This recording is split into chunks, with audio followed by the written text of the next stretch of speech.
It is the world that has been pulled over your eyes to blind you from the truth. It's you liberals who have lifted them up, Howard. Paul, you conservatives make a mistake. You can't afford to strangle hope in people. Without hope, people become dangerous. No, Howard. You liberals have let them invade our society. You give them jobs, political jobs. Paul, you missed the point. It's only the smart ones we move up. That makes it even worse. No, we have to move them up. If we leave a smart one in the ghetto, he might develop into a leader against us. But if we raise him up into white society, we neutralize him. It really boils down to our ability to accept. We don't need pessimism.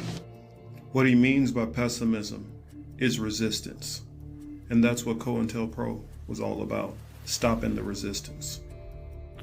I know you're out there. I can feel you now. I know that you're afraid. You're afraid of us. You're afraid of change. We hide it in plain sight. One of Plato's greatest works was the allegory of the cave. I feel in order to understand the political matrix, we need only to look into this allegory. We first have to open our minds to the possibility everything is not as it seems, that things we've always known to be truth may be lies. For if we can't perceive the lies we've ingested, we can't see the bars on our mental conditioning. For that is how you walk out of the cave and see the political matrix.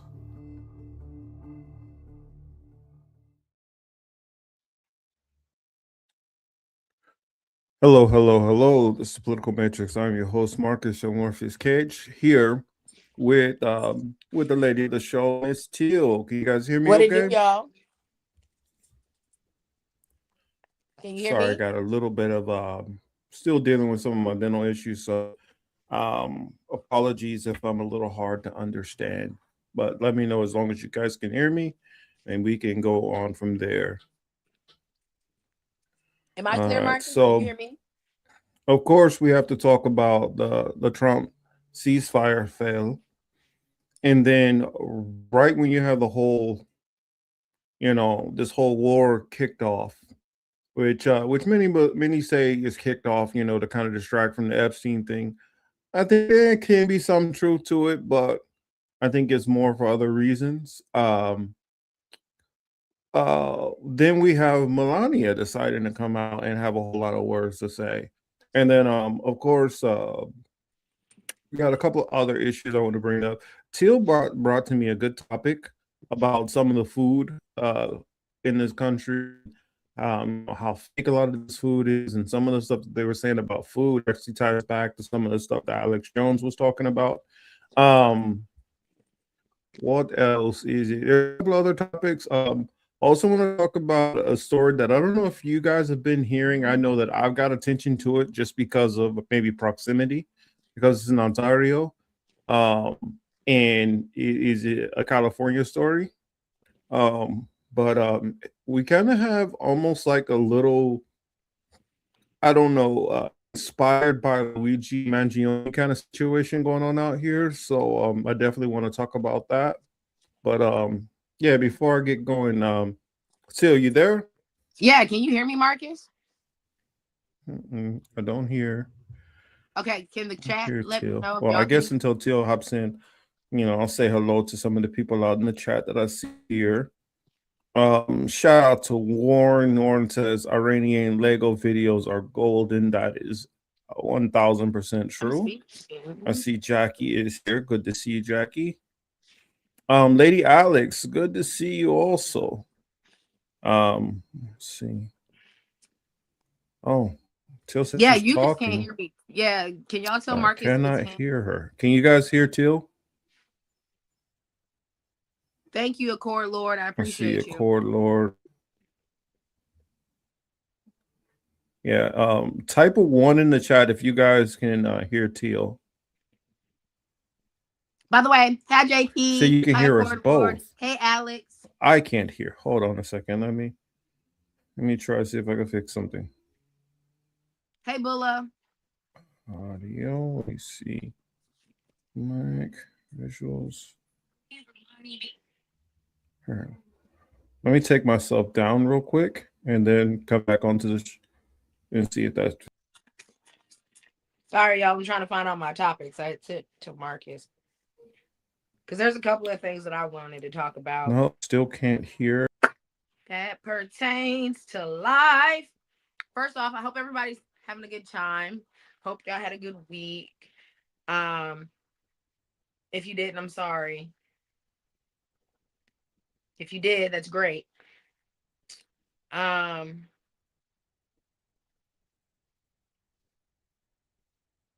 me see.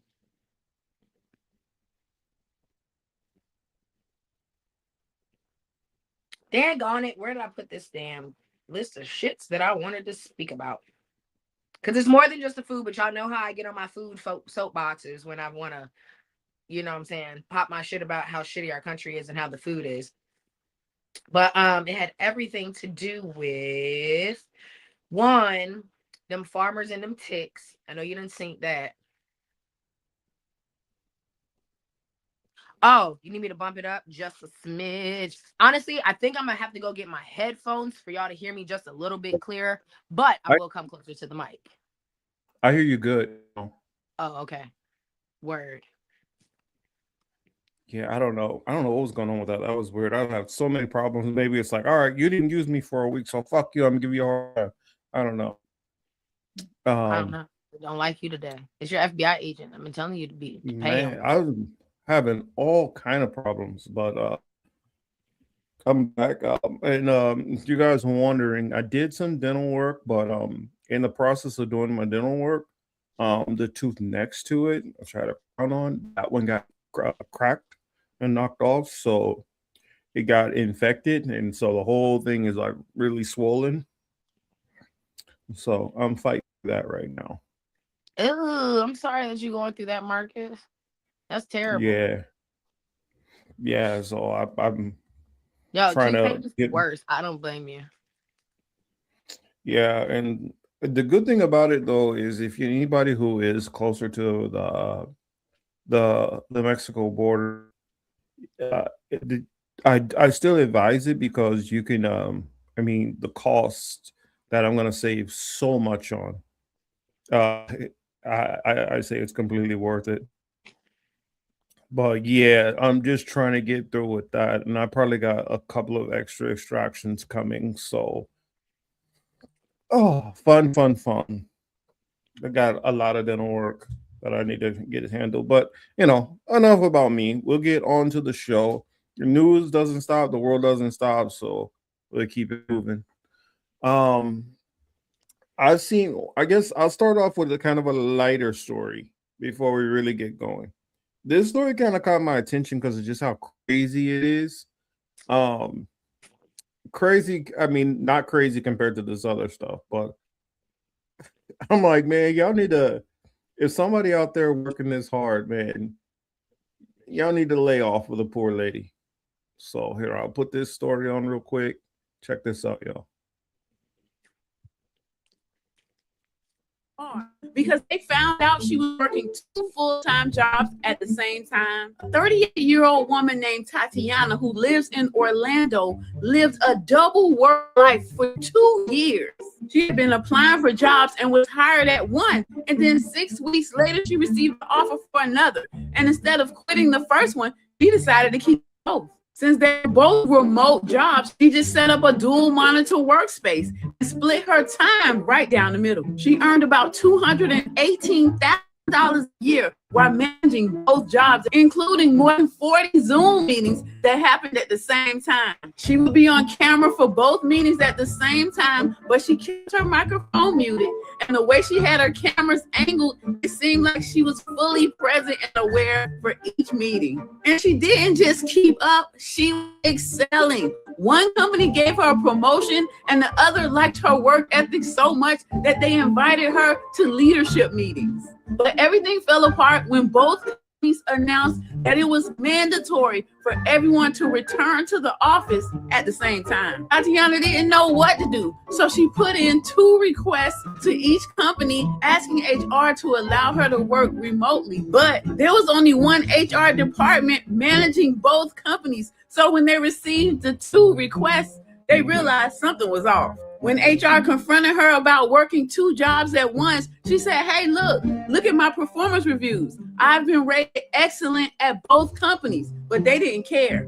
They fired her the same day from both jobs. But that's okay. By that evening, she updated her LinkedIn resume and recruiters jumped in her DMs by the dozens. What do you think of this story? Did she deserve to be fired for managing 2 jobs at once? Leave a comment to let me know. I'm Tierka with the T. Follow for more. That's dumb. Did you? That's dumb. That's dumb. What's your So thoughts? the HR, Yeah. because the HR, so the HR can work for both companies, but this bitch can't. Well, bitch, put her in the HR then. Y'all didn't catch that? Good HR is point. human resources for both of the fucking companies. So you telling me her application didn't pop up twice? Y'all didn't catch that when y'all fucking hired her? What kind of HR department y'all fucking got? Then on top of it, the HR department works for both of the companies, just like she. So y'all couldn't transfer her over to HR? Fuck out of here, bro. Bogus.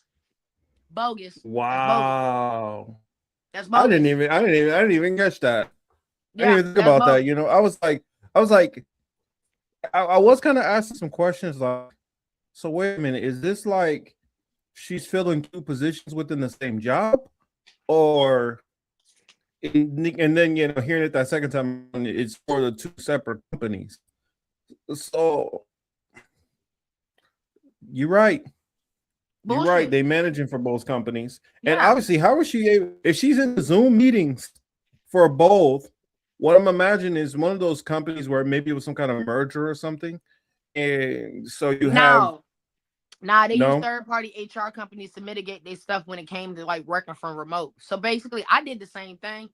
Mine's just overlapped for like 2 hours, but one was overnight, one was during the day. And when you're on Zoom calls, you don't have to speak. There's 30 other motherfuckers in the Zoom call with you. You feel me? Unless you actually speak to me, then I'll unmute my mic, I answer the questions, and I go back to being mute. Not everybody answering, and not everybody talking to me every fucking Zoom meeting. So there were probably some days where she just unmuted for 2 seconds, present. Yeah, I'm here. This is what I had to do. Boom, mute off, and now you're back in the other Zoom. And as long as you have your cameras on the same fucking top of your shit, they're gonna get the same angle of you. Yeah, you're right about that, because I have plenty of meetings which I'm in where, I mean, I speak very little. And the meetings, some of like, when they have like those company-wide meetings or something, you don't really say nothing. You just have to show up. Yeah. Just doing basically a head count. But yeah, you're right about that. That's why I just wanted to show that, because I was like, this is a messed up story. I mean, she's obviously handling the work. I don't get what's the problem. Just like a court lord said right here, he said, did she sign a non-compete clause? Because if she didn't sign a non-compete clause, then it shouldn't have been a problem. And yeah, like I said, till third-party HR companies are awful. Yeah, how did y'all have this? How this lady pull this off for 2 years and y'all didn't figure this shit out? I'm just saying. I mean, it also says something to me about the work, that how was she able to keep up with 2 different jobs at the same time? Because all you're doing is answering, like, one might not have even been one that you answered calls. One could have just been you're answering emails. Emails is easy to send off. When I got to a department like that, that was easy. When my phone stopped ringing, oh, that shit was lit. So if I can sit and talk on the phone to one person, do they whatever goddamn tech support they needed on that, and then on the other one, I'm waiting for somebody to respond back to an email. Bro, it'll take 4 days to get a case closed via email. Ain't even gonna hold you. It'll take 4 days to get a case closed. Only thing that they were worrying about was my case closures when it came to me actually being on the phone with people. Those are immediate. Those are set precedents. And like I also told you, one was overnight. I didn't have to work during the same hours or whatever, but one was overnight, overlapped by 2 hours. But like the overnight one was nothing but emails, because I'm talking to people, unless I had to call them or they requested me calling them, because I was talking to people overseas. But hey, nevertheless, as a female, I catch on to bullshit quick. And once they said the HR company worked for both of them, I was like, nah, fuck that. That's bogus. She got a lawsuit, because fuck them. How they working for 2 people? and I can't. I just had a cop try to give me a ticket talking about some, oh, you was speeding. I was like, I was. He goes, yeah. How was I speeding? And I was behind you, bro. How fast were you going? I'm quick to call the bullshit out. And as soon as I said that, because he pulled me on the interstate, I was going maybe 2 miles past him. I passed because he was going too slow, in my opinion now. So I get into the right-hand lane. I'm still coasting. I'm on cruise control. That nigga got behind me, pulled me over. I was ready for it. So as soon as he got to my window, he was like, do you know how fast you were going? No. Do you? He was like, well, you were speeding. Da, da, da. I said, I was speeding, but I was right behind you. How you figure that? Oh, I got a radar on my back window. You do? How do you pull people from behind you? Because if you were going that fast, I mean, if I'm going that fast and I'm behind you, how fast were you going, bro?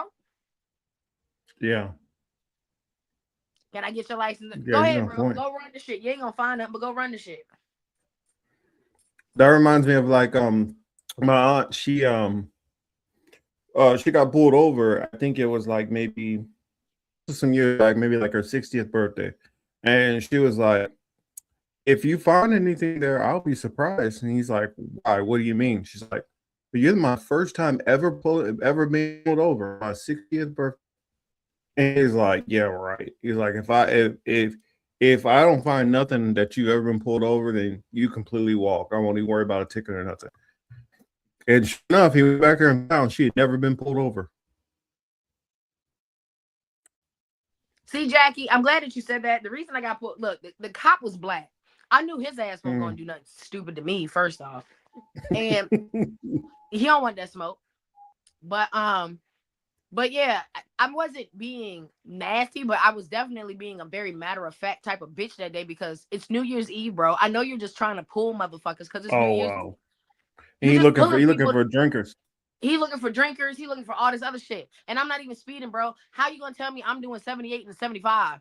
Or nigga, that means you're doing 82 in a 75. I'm behind you, bro. Make it make sense.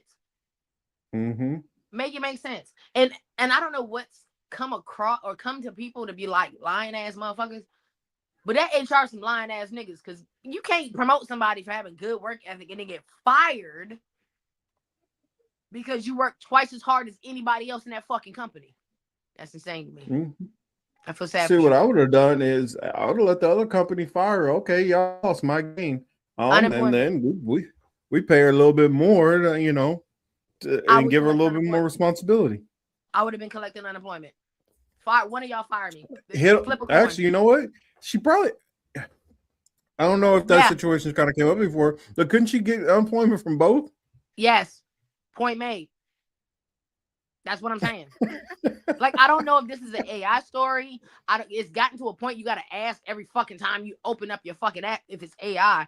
But like, there's so many wild ass holes in this story. It just blows me. Not to mention, when the fuck did you get fired, bitch? Because everybody had to be back in their job since 2024, 2025. I imagine this is probably an older story. That's what I'm saying. She got rid of it for double unemployment. You goddamn right. Because I got double fired, bro. I'm double fired. I'm getting double checked up. And then I'm not working. Because honestly, you only get half of what you pay or 75% of what they pay you any goddamn way. Bro, I'm going to still be making $200,000. Shit, $150,000 a year. She was making $200,000. That's what I'm saying. Still going to be getting $6K, That's what I'm saying. 6 figures. And I'm going to still sit my black ass at home like I asked y'all to do. And all y'all had to do was just let me be at home motherfucker. But no, you wanted me to come in the office. You. I'm not Wait a minute. That's the you know what? That's the real come up. That's even more of a negotiation tactic because once all those companies jumped in her DM, she can sit back and chill because she's not thirsty for the money because she's getting the double unemployment. And so she can really like wait out her offers and be like, how much do you want to pay? Nah, I'm good on that. And so she probably really could ask for what she wanted. That's why I'm confused. Is it really a story? Is it AI? Is it I don't know. I hope that is not. I don't know. I've always thought the way these companies handle hiring and stuff like that, and the stuff that they worry about is always just like, that's the shit that you're worried about, really? I've never understood that. Like, if you think about it, what they do is they go over eliminate instead of trying to see, okay, well, who has this? Who has that? Who has this skill? In fact, I would go through who has whatever skills and qualifications first, and then start weeding everybody out after the fact. But it almost seems like they do it reversed. I mean, I'd be able to. For me, I'd overlook some of the shit that people worry about. It's just dumb. But I figured I'll bring this up because I know that you definitely have warm feelings for this man, Luigi Mangione. You heard about you heard about what he's inspired out here? Yeah, the people setting fire to places in Ontario Mall. Yeah, well, before that, Clipping let off me show you guys. Let me show you guys the other one, because that person got inspiration off of the warehouse one. So here, let me back this up, and let me mute up. Also, you'll notice this guy in this video. I'm gonna say this ahead before you the video. I don't care if the police already have him in custody. Don't be snitching on people you work with. Sorry, don't get, because it's still got to go to work. Don't give them no extra ammunition.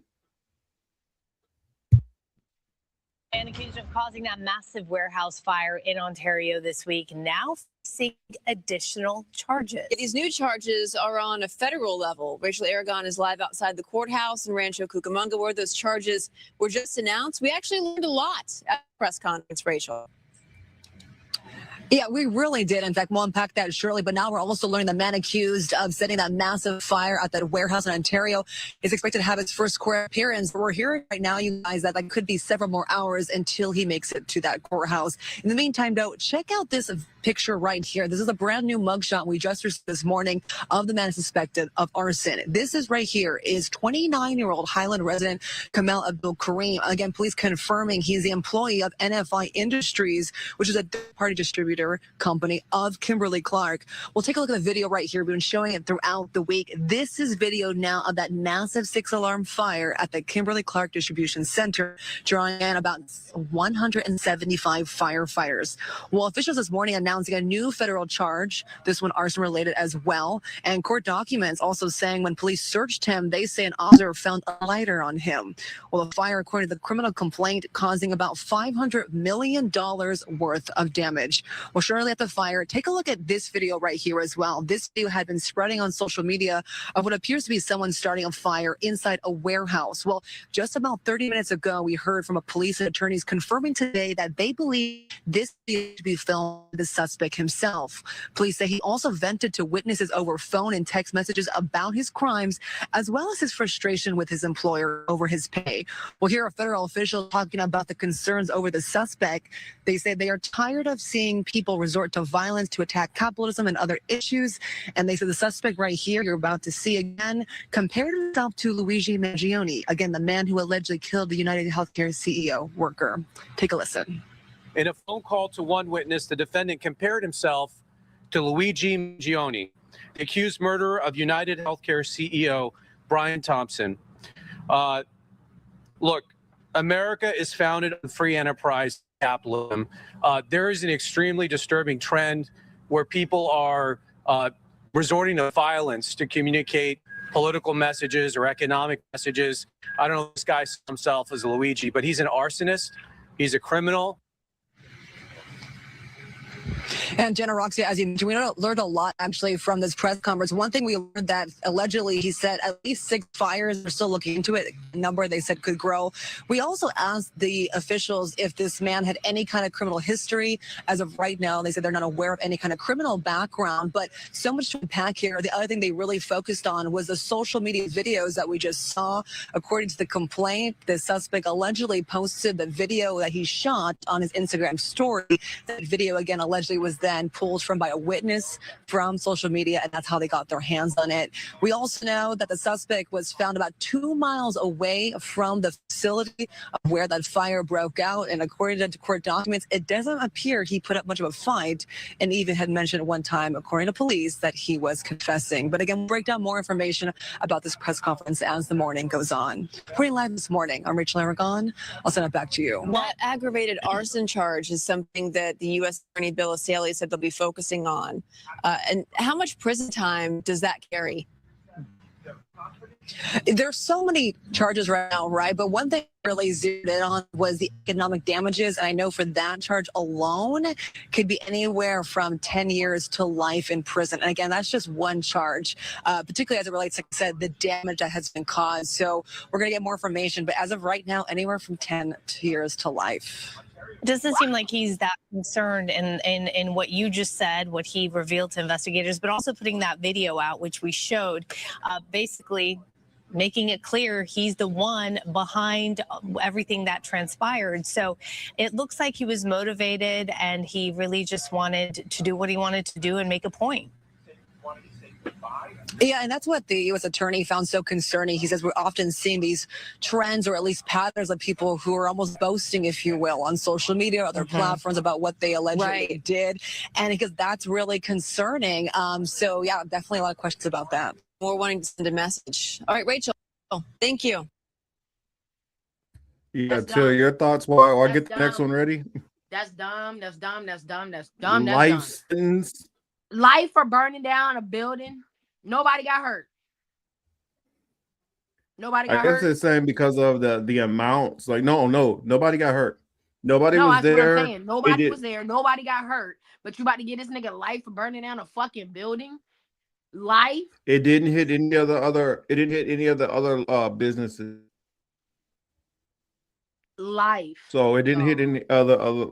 And to answer Jackie's question, that's it's very flammable. Kimberly Clark, a lot of the stuff they have is like sanitation materials, so like toilet paper and toiletries and stuff like that is a big part of what they carry. They carry more than that, but I do know that I'm used to seeing Kimberly Clark for like everybody knows who works in any kind of office that cheap ass toilet paper they have, like the little seat covers and some paper towels and stuff, and that stuff is very dry.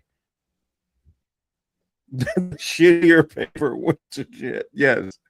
And so like the hand soaps and some of that stuff, which hand soap's not it shouldn't be flammable, but that's just some of the things they have. And so I know that warehouse in particular, it looked like it was definitely full of big stacks of toilet paper. So it's completely dried out paper. That's definitely highly flammable. Warren, a couple of other videos of these going on. While I get those, I'm gonna show you guys another one. This one, I don't know if you guys have seen. It's the other Ontario fire. This one happened inside a mall.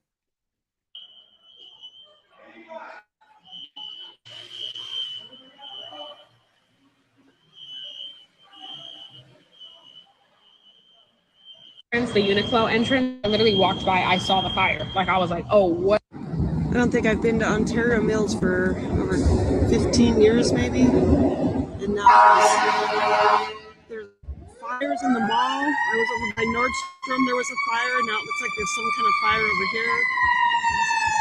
Police, helicopters. I got out just in the nick of time, I guess. I don't know what's going on. Holy cow.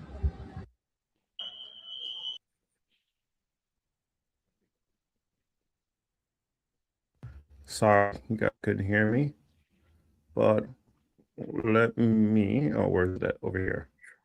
I used to be on that side. And that's Chris in the building. What's up, Chris? Yeah, I was kind of wondering after I saw that the warehouse fire, and then I saw that one in the mall. I was kind of wondering if there are any other ones, and I hadn't ran across any other ones. But Warren has showed me, yes, there are a few more. And they are just as big and powerful. So let me put these on the screen.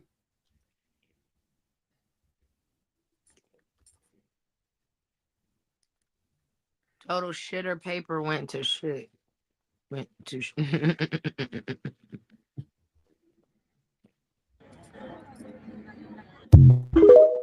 Sorry, at the end.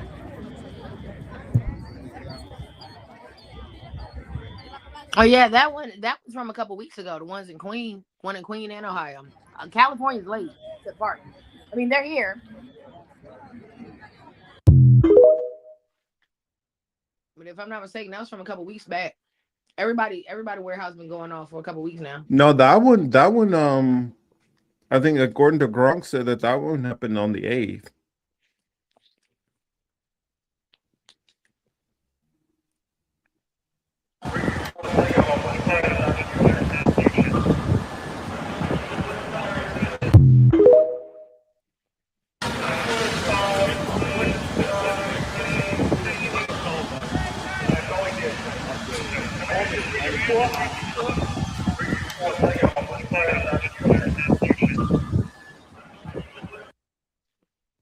So yeah, there, right there, it says, let's see, the fire at the Amazon warehouse in West Jefferson, Ohio, occurred on April 8th, 2026, and was caused by solar panels on the roof. It says there was no evidence of disgruntled employee. I don't know. You never know. But at least we know that, huh? No, I was just saying, damn. That's just going to be excuse to strip the solar panels away. I honestly was kind of expecting to hear more news. Like, I was kind of expecting for them to say that that guy that they found in the Ontario, the Kimberly Clark fire, that because of his name, that he might have been, doing this on behalf of Iran. And so I was kind of expecting to hear something like that. Haven't heard anything like that yet. Assume feel some fuck shit in your brain because his last name is Kareem. Mm-hmm. And I figured they'll use well, I'm just figuring like the Trump administration. I'm surprised that they themselves didn't imply that no, he's not doing it because of like Luigi.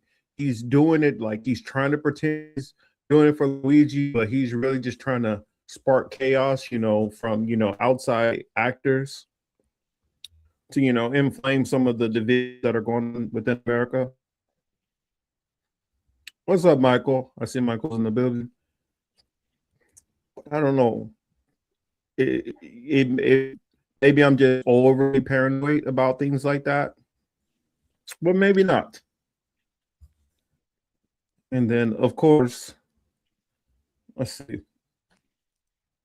Trying to figure which way should I go about the stories next. The Trump ceasefire. Of course, we know that this was not going to work. For those who hadn't followed it that much, the Iranians had basically 10 key points that they wanted to push, and Trump had about 15, I guess, supposedly.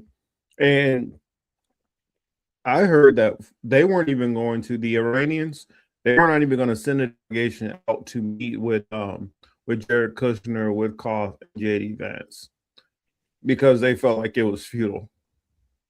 Especially since they were trying to say like Lebanon was not going to be a part of the deal. They were like, that's a non-starter.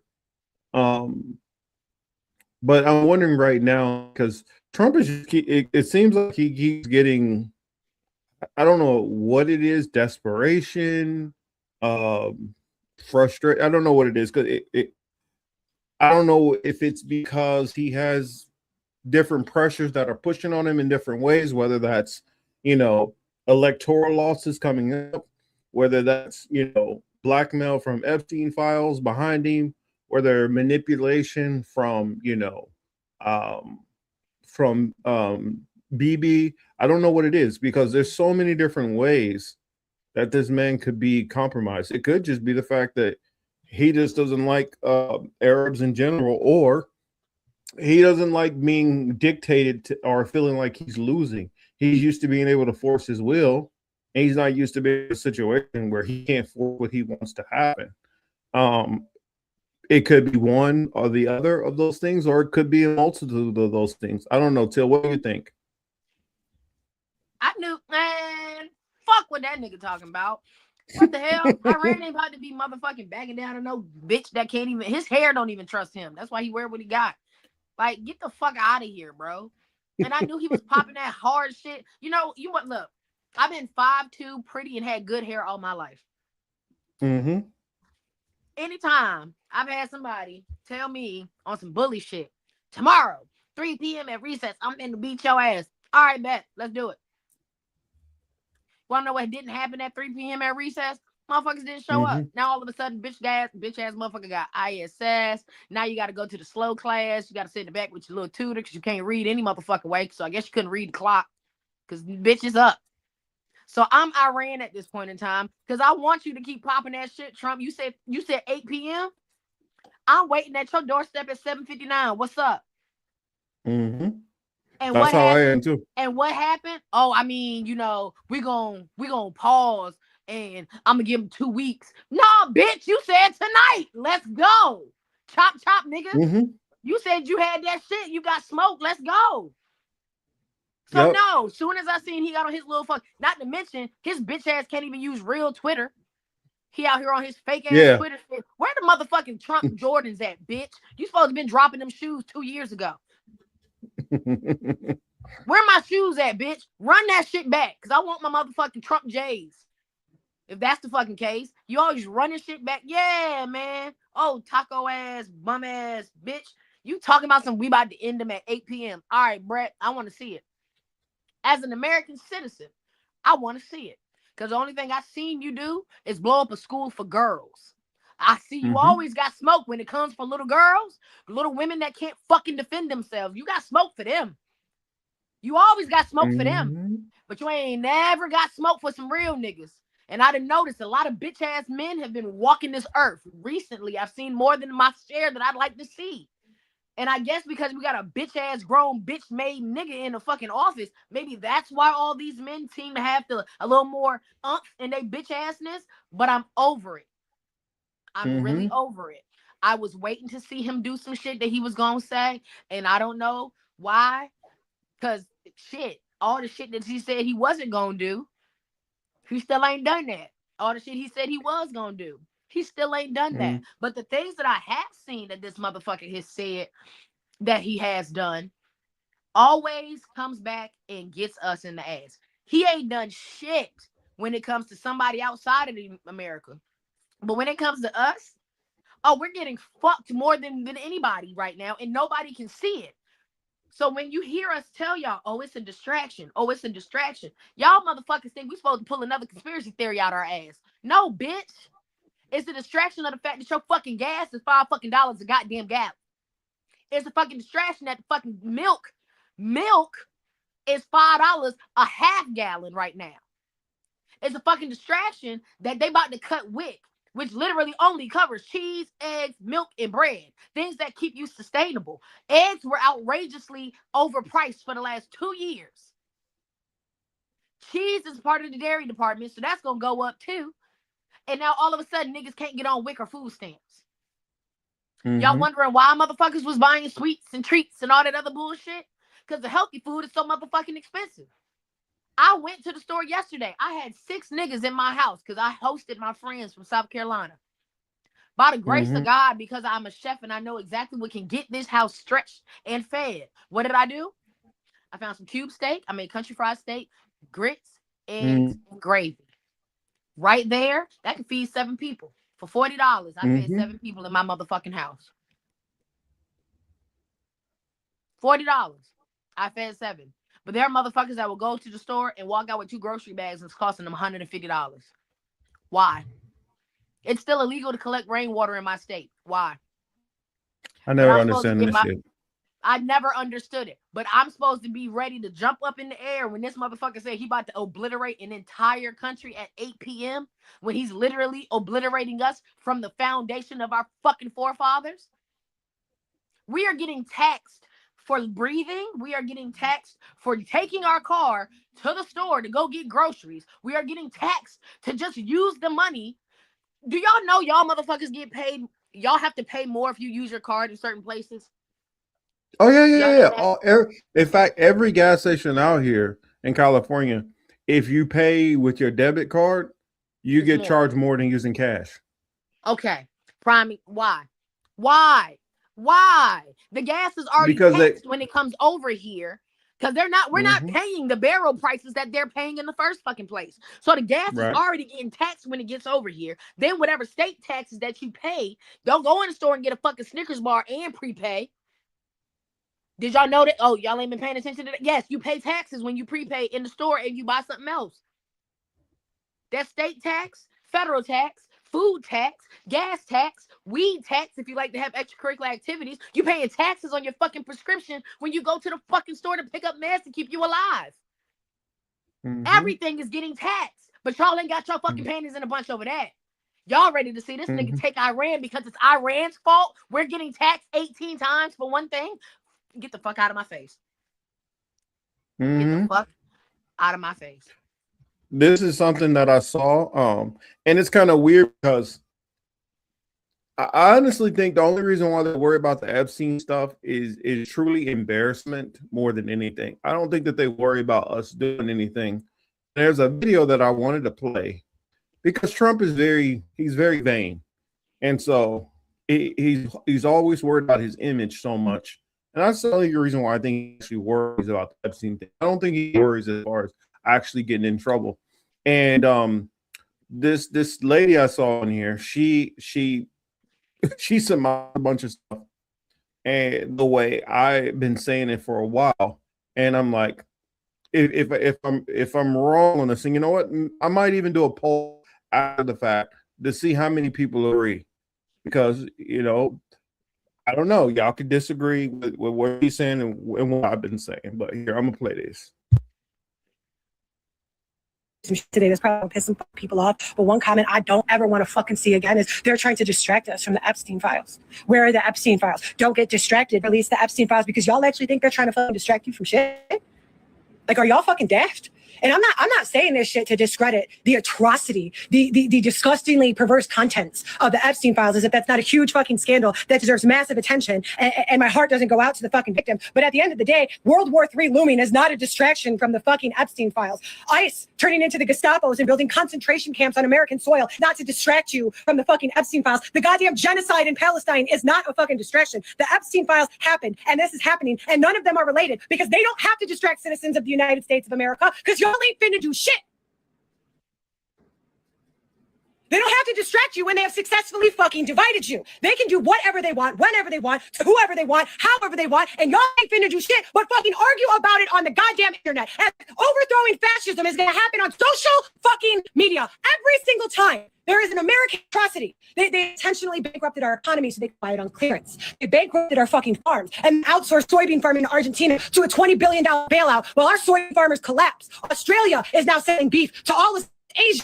While our cattle farms fucking collapse due to Trump's fucking tariffs. Unions are being fucking dismantled. Coal miners and oil riggers are going without fucking work. $506 billion in the American budget has completely been unaccounted for from the Department of Defense. They have failed their tax audit for 8 consecutive fucking years. Israel gets $33 billion in 2025 for their free healthcare while they fucking cut yours. They cut FEMA funding to states suffering from natural fucking disasters for refusing to let ICE into a Gestapo and build concentration camps on American fucking soil. They cut food stamps to Minnesota because the citizens exercised their constitutional right to peaceful fucking assembly.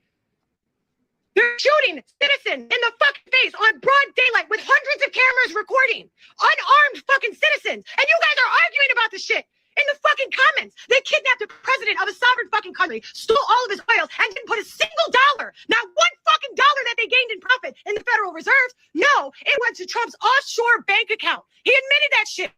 on national fucking television. Jeff Bezos and other American billionaires are already investing in offshore drilling from Greenland because the president of the United States, despite NATO's warning, is already drafting up military plans fucking invade Greenland. American billionaires are buying up farmland to build AI surveillance facilities that quite literally poison the land, air, and water of the surrounding people. They're surveying people who live around AI facilities. They went door to door to 52 houses. Out of them, 46 have had miscarriages.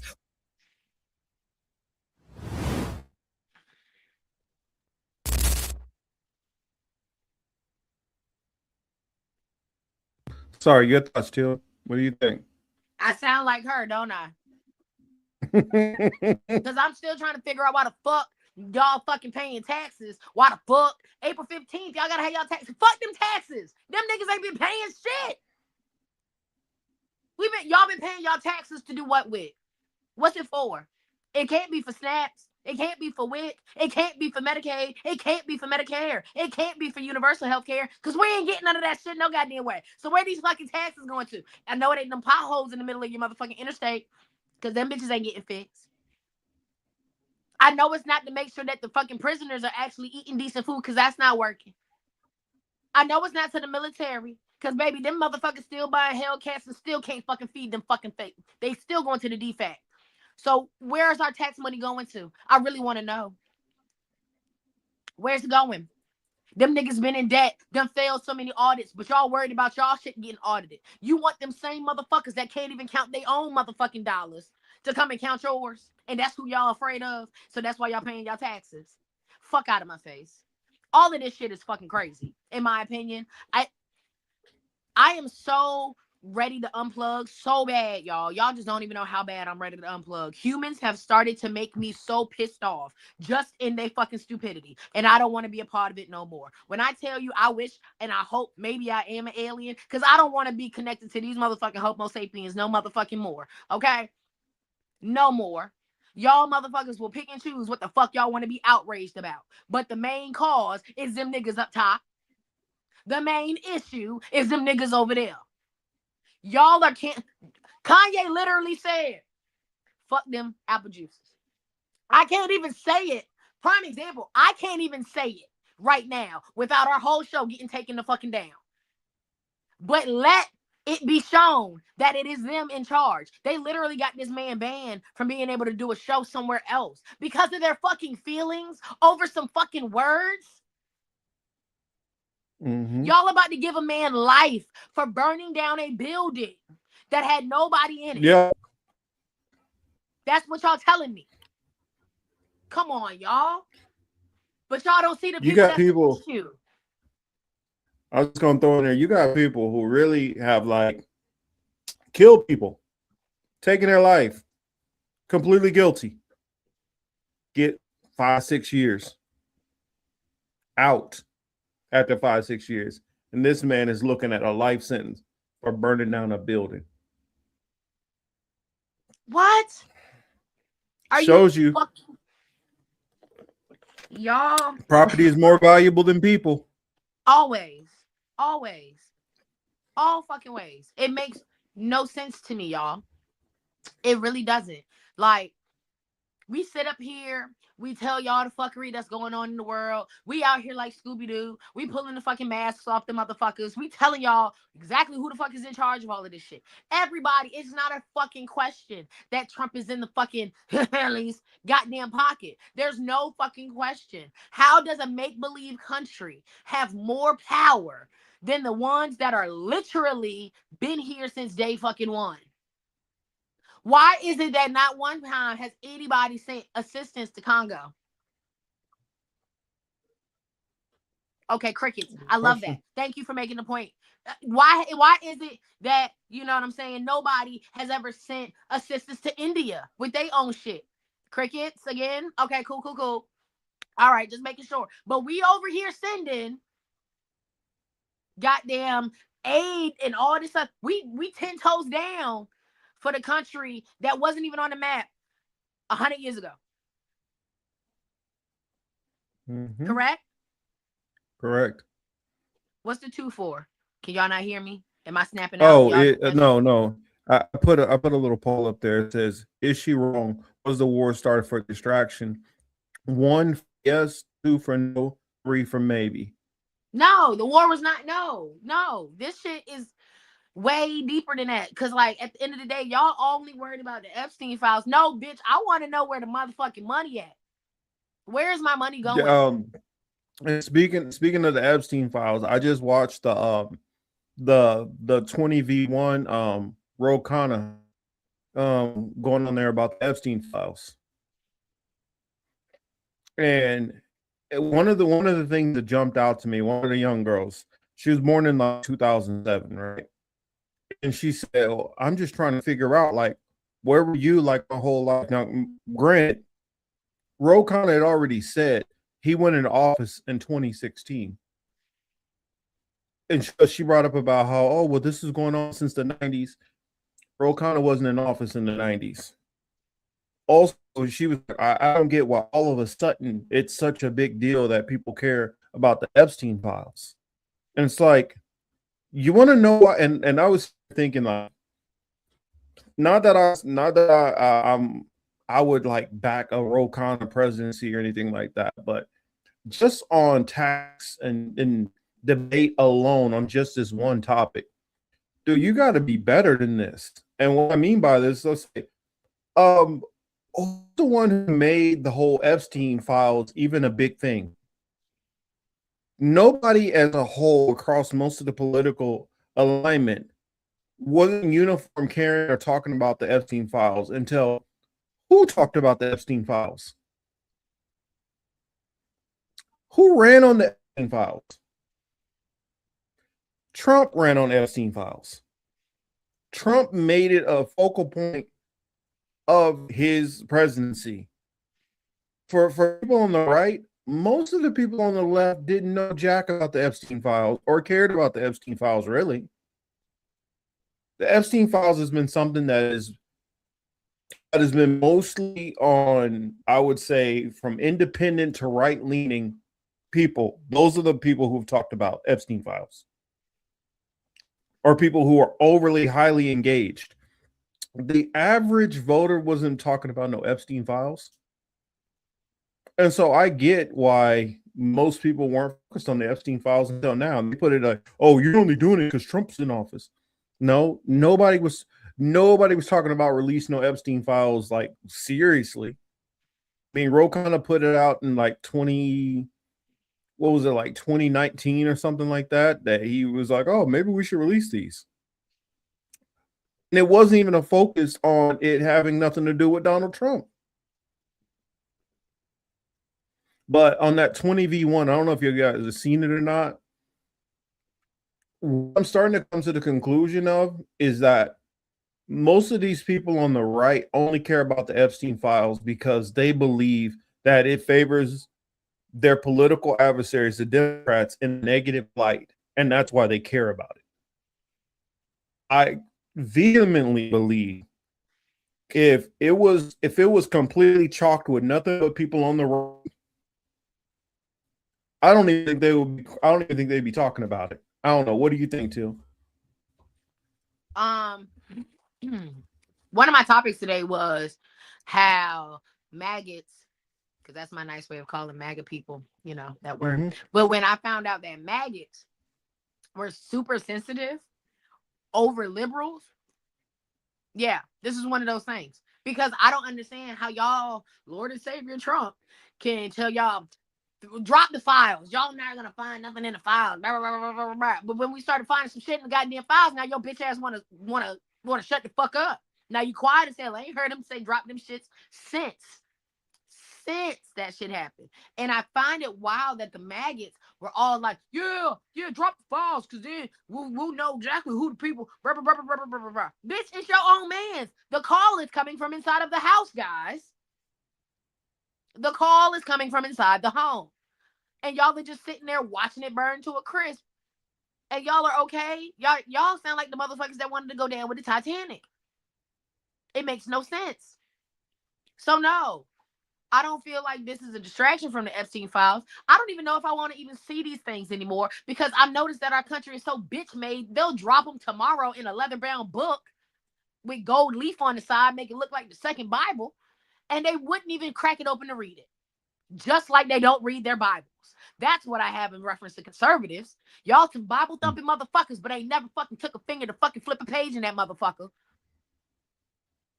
So quick to say, oh, y'all can't be this, y'all can't do that. Oh no, God wouldn't like this. Honestly, God wouldn't like you either. Mm-hmm. But if we gave them the Epstein files, and on the first fucking page, it was said written by Donald Trump. The second page would be, it has nothing but Donald Trump in it. They wouldn't even get to the second fucking page.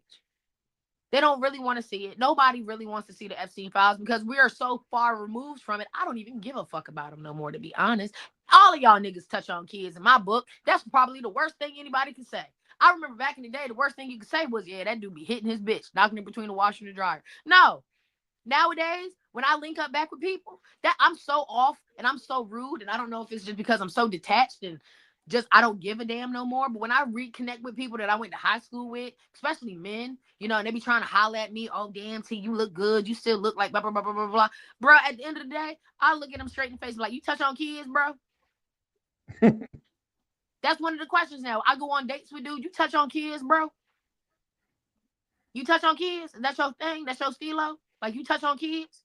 Because at this point, it seems like everybody is either yes or no. Because our whole fucking government is a yes. They touching on each other too. World War III, way deeper than this shit. Way deeper than Epstein, way deeper than all of it. Mm-hmm. And I'm just, no. I'm over it. World War III, I want to know where my money's going. My taxes, no, I'm not following them bitches. Suck my dick. Come get it. Come get my taxes in blood, bitch. That's where I'm at. Come get my taxes.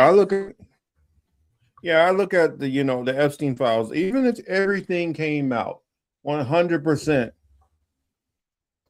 okay, are they going to prosecute anybody? Huh. I mean, what consequences happen to these people? If the answer to that is nothing, then what are we even talking about here?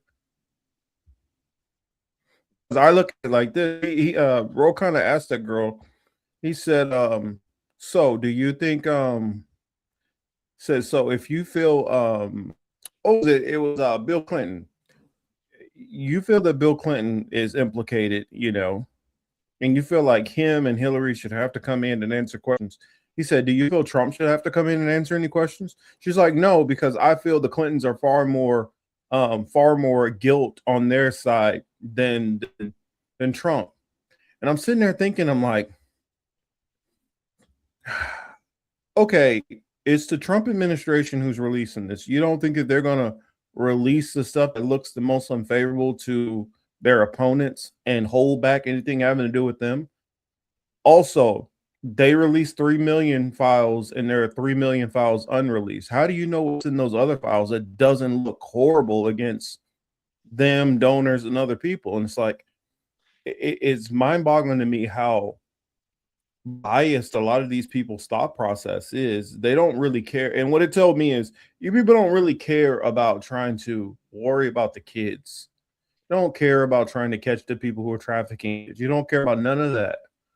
What you care about is politics, because that's your only religion. You care about, can you use this against the libtards? How do you own libs? And it's like,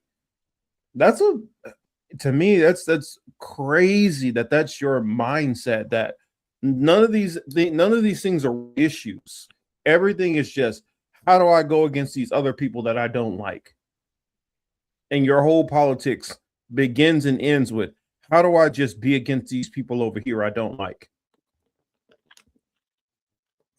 Also, one thing I want to say real quick, put this out there. Michael, I saw he said something. He said Richard Medhurst put on a good breakdown on his theory about what he's calling the petrogas dollar. Apparently, the U.S. is transitioning to a naval power. And I was going to say, if you wanted to come on, elaborate, you know, you don't have to click your camera on or anything. Just let me know, Michael, and I'll put a link out there. I kind of want to hear more on that. Like, what was he said that let me put it on the screen. Thank you. He said Richard Medhurst put out a good breakdown on his new theory about what he's calling the petro gas dollar. Apparently, the U.S. is transitioning to a naval power, and I'm like, what? The U.S. was always a naval power. I'm a little confused. That's why I'm like, if Like belly Michael button? could come up. No, I'm just picking Michael. I'm just picking. I really want to know. Because I'm thinking as far as conventional Navy, if we were putting American Navy up against any other Navy, excuse me, and we're just talking about going ship for ship, I think we are we would be the superpower as far as the Navy's concerned. I would say that the Russians have the advantage on sub technology. But as far as our destroyers, we still have not destroyers, but as far as carriers, we still have the most powerful carriers. We have more carriers. We have more ships, whether we're talking about frigates, cruisers, destroyers, which cruisers have kind of went the way of the dinosaur, but we still have some of them. And then the mu units, which are the amphibs, and you have the mine ships also. As far as the amount of ships and as far as weaponry and stuff, we still kind of have more as far as naval might. So I'm kind of a little confused at what Richard Medhurst was talking about there. And yes, Wesley, yes, Richard is definitely, excellent on information, especially when having to do with a lot of these Middle East type wars. And I think he's pretty good at understanding a lot of I would say ground weaponry, like army type weaponry, tanks and things like that. I just don't know how much he knows this. I mean, I just don't know what he's implying as far as the naval aspect. Yes, that's a girl's naval priority. What's on there? Better talk to her, Chris. Transitioning into pirate states that feeds on cannibalizations of its own allies. I don't know if it's transitioning to that. I think with the Trump administration, he's just alienated himself from allies. I don't know if that's. I mean, I don't know, because you can't transition all of that within 3 years, because another president can come right back in and swap everything back, and the changes you did, especially since it takes. Let's say, for instance, if it would take too long to go through and decommission all these ships and move sailors around and build a whole new, fleet of different types of ships. Emiliano, if you don't explain what you're talking about or the reference on why you keep saying this, you will get banned. Huh? I'm going to put you on timeout until you can, figure yourself out. But I don't know, they keep saying weird stuff in the comment. And I'm like, dude, poor don't. Poor baby. He might be a little, what I'm saying, special. I'm like, what are you talking about? That has nothing to do with anything we're talking about. So I'm gonna put you on Yeah, bless his heart. He might be a little, he a little extra, boo. He's saying, see the things he's saying. If he used proper English, you might be able to hear it. But this ebonics to the max. We was kings and shit. Meaning we were kings and shit at one point in time. He's trying to do some almost kind of like some racist kind of stuff. That's what it seems like to me. It's okay. I don't know. It's hard. I'm just like, what are you talking about? Nobody. What about this? Nah.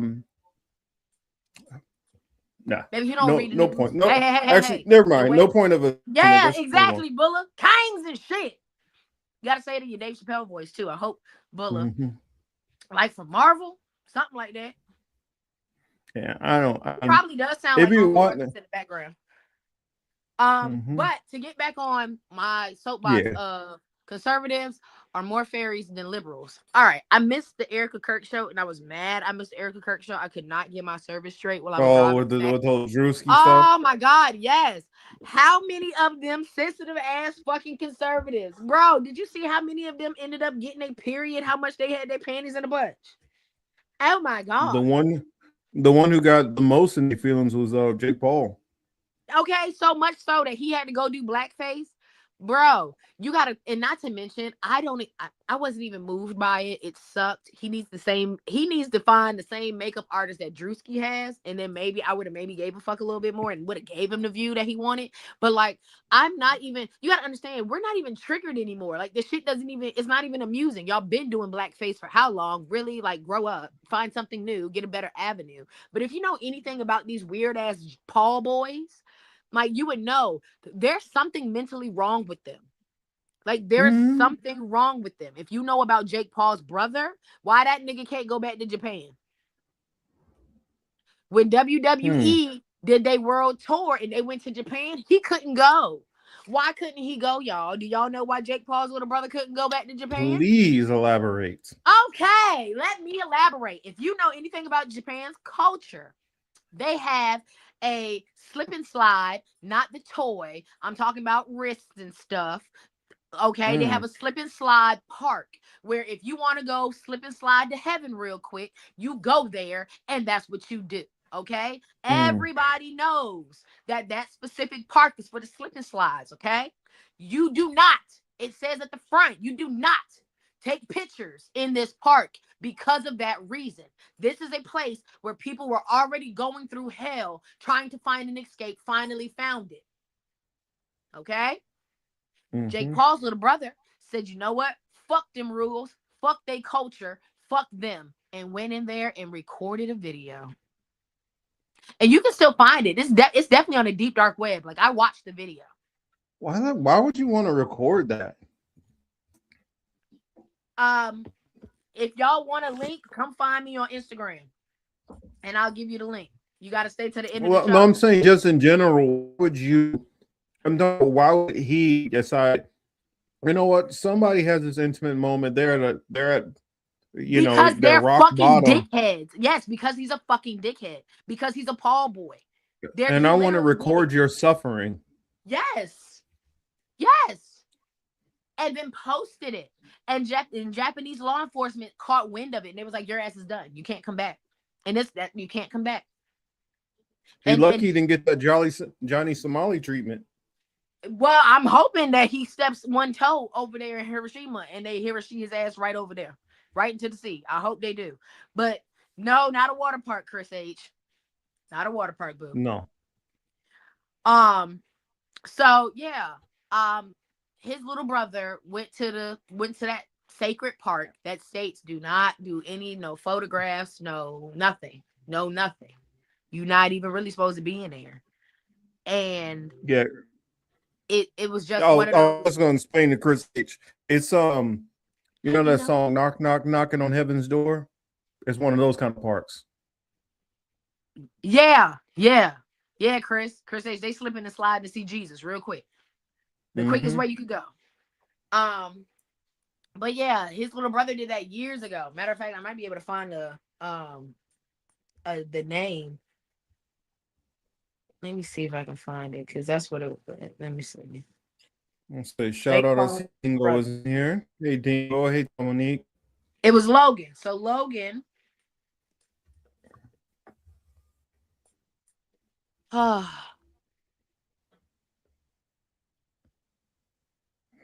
that it? Oh yeah, okay. So Paul was working as blah blah blah blah blah. Okay, gotta. Let's see. Face immense global backlash. Blah blah blah. Typically suspension. He never formally was banned. Blah blah blah blah. Banned from Japan. They kept chanting banned from Japan, but I'm trying to find the name of the part. Yeah,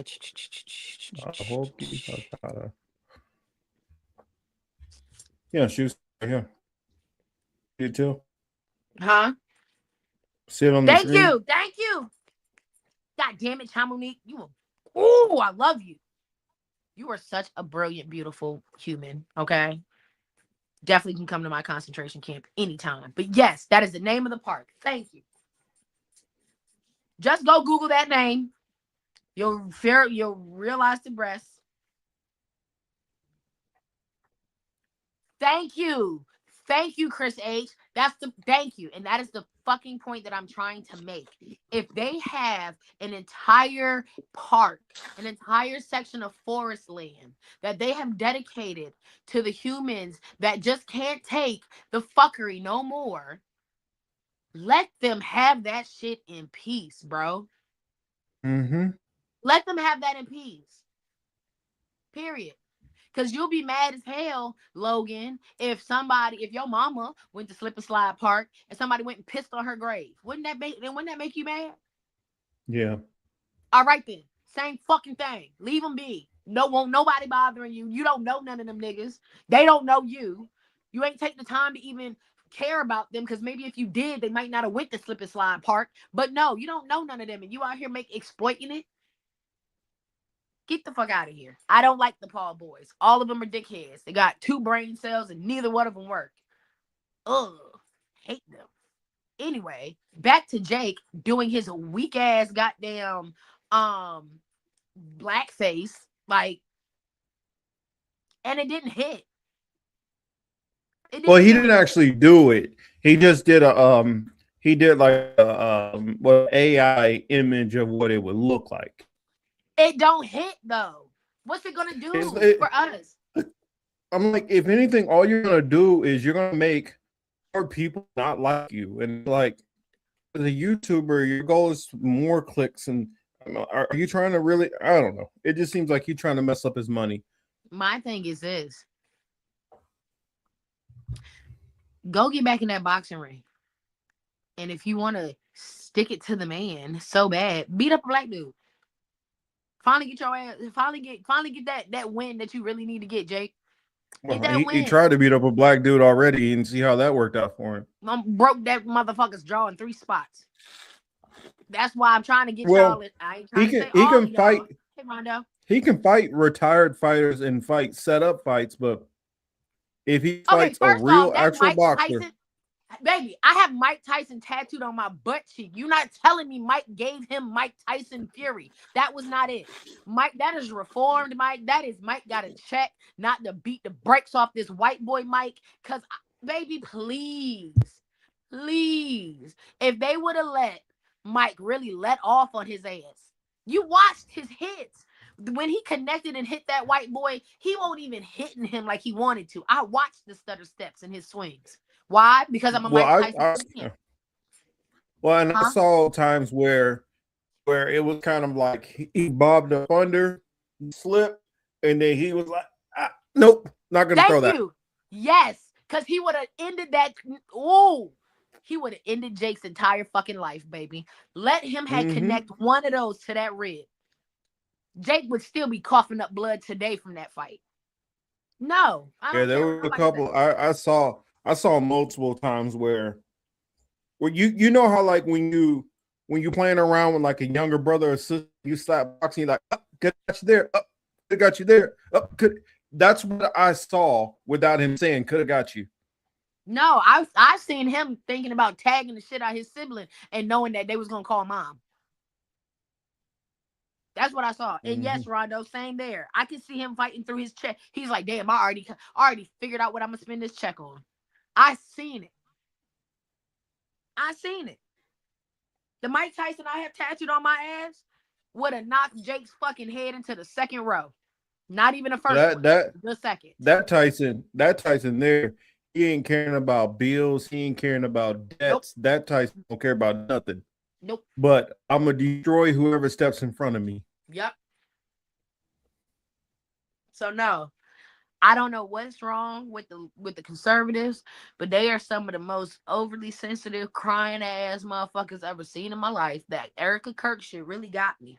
That Erica Kirk shit really fucking got me. Because, and just like I've seen many people point out the same fucking thing, not to bring it back to the Erica Kirk thing from 2 weeks ago, but the same way that motherfuckers came out their face and was like, Baby, her nigga's body won't even quote unquote cold yet. And she out here saying, well, I forgive the shooter. I forgive the shooter. Thank you, Jackie. Oh, get your beauty sleep, love. Just Yes, look, you can definitely always get your come and beauty catch us sleep. later, Jackie. Please get your beauty sleep. Mhm. But Charlie's body won't even cold yet. And she talking about some she forgive the shooter and she forgive him and this, that, and the third. But she can't find it in her heart to fucking forgive Drewski. Actually, I also often wonder too. Let that shooter have not been a white man, you know who they say it is. Let that shooter name be Abdul. Let his name be, Tyrone. Let him be somebody else. As long as his I last name. wonder if he would have felt the same. I wonder if she would have felt the same way. Let that last name be Gonzalez or something. I just wonder as if long as it she would have wasn't felt the Goldstein, same way. right? If it was Goldstein, Mm. she'd still be forgiving this motherfucker, correct? Oh, Goldstein, Smith, mm-hmm. Smith, Goldstein, all that good shit. Those names are right. Whatever names, whatever other names, O'Leary, that's fine,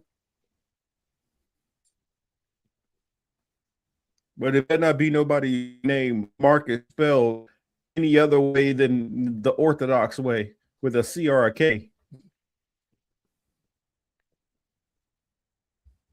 Insane. Yeah, let it be a Marcus with a Q, and oh shit, nope. Now she got a problem with it.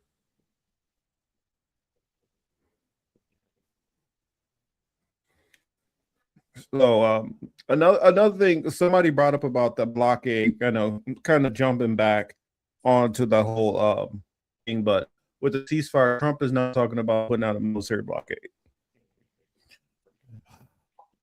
It's not going to work. It's just not going to work. I don't see them. I honestly see some of the ships not following that order. I've already seen some videos released where they were going closer and closer to Iranian waters, and they reached out to the IRGC. They were like, "Yo, if y'all get any closer, we will fire on you." And U.S. ships turning back. So I don't.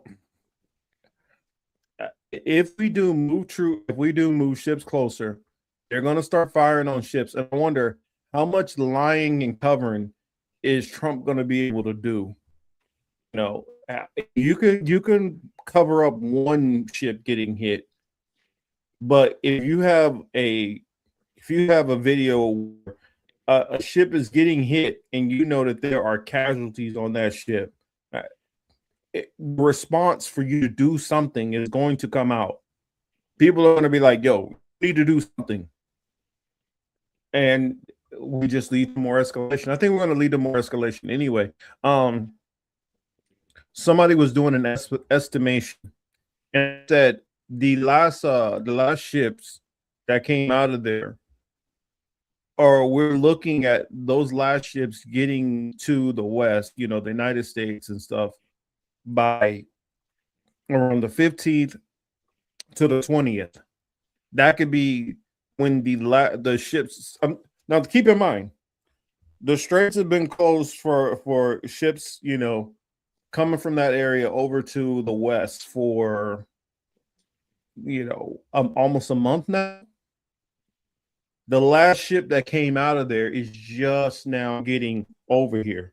I mean, that's the reason why I feel like a lot of Americans were not taking it as serious, or I'll say Americans, Canadians, people who are living the Western, so-called Western civilization.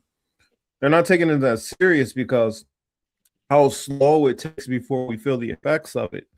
The ships that are shipped out of the Middle East, the Asian countries kind of, notice it first because they get their last ships. They get their ships in a lot faster time period, maybe a week, 2 weeks. And so once we were already a month in, they were already feeling the effects of it. They had not gotten any shipments for a couple of weeks at that point. Us, on the other hand, our orders that we put in, it's kind of like when you order something from China and you ordered it on Amazon or whatever, and Temu, Shine, whatever, and it took you a whole month to get to you.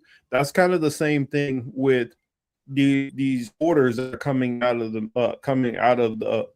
the Strait of Hormuz. That was ordered like a month ago, and now it's finally getting to us. And they're saying no more deliveries after that. That's at the point when people start to feel it. And I know people are like, well, we don't even really get our oil from there. Well, okay, we don't get our oil from there. But how the whole oil thing works is it goes into a global market. For those places who did not get theirs, they're going to start trying to bid to get more oil. That's where the scarcity and that's where the prices increase. It's not like your price is no longer guaranteed when the prices go up for everybody. And that's when we'll start to feel it as far as planes. That's when we'll feel it as far as gas prices. That's when we're going to feel it even more. I mean, we're already feeling it some, but that what we're feeling now is more from embedded taxes and from gouging. People are already gouging, saying, oh, well, I already know it's going to cost me this much, so I'll already get ahead of it. But when you're going to actually really feel it is when that is shut down for a couple more weeks. I mean, they say that they want this to go all the way to the midterm. So if it goes, let's say this goes, end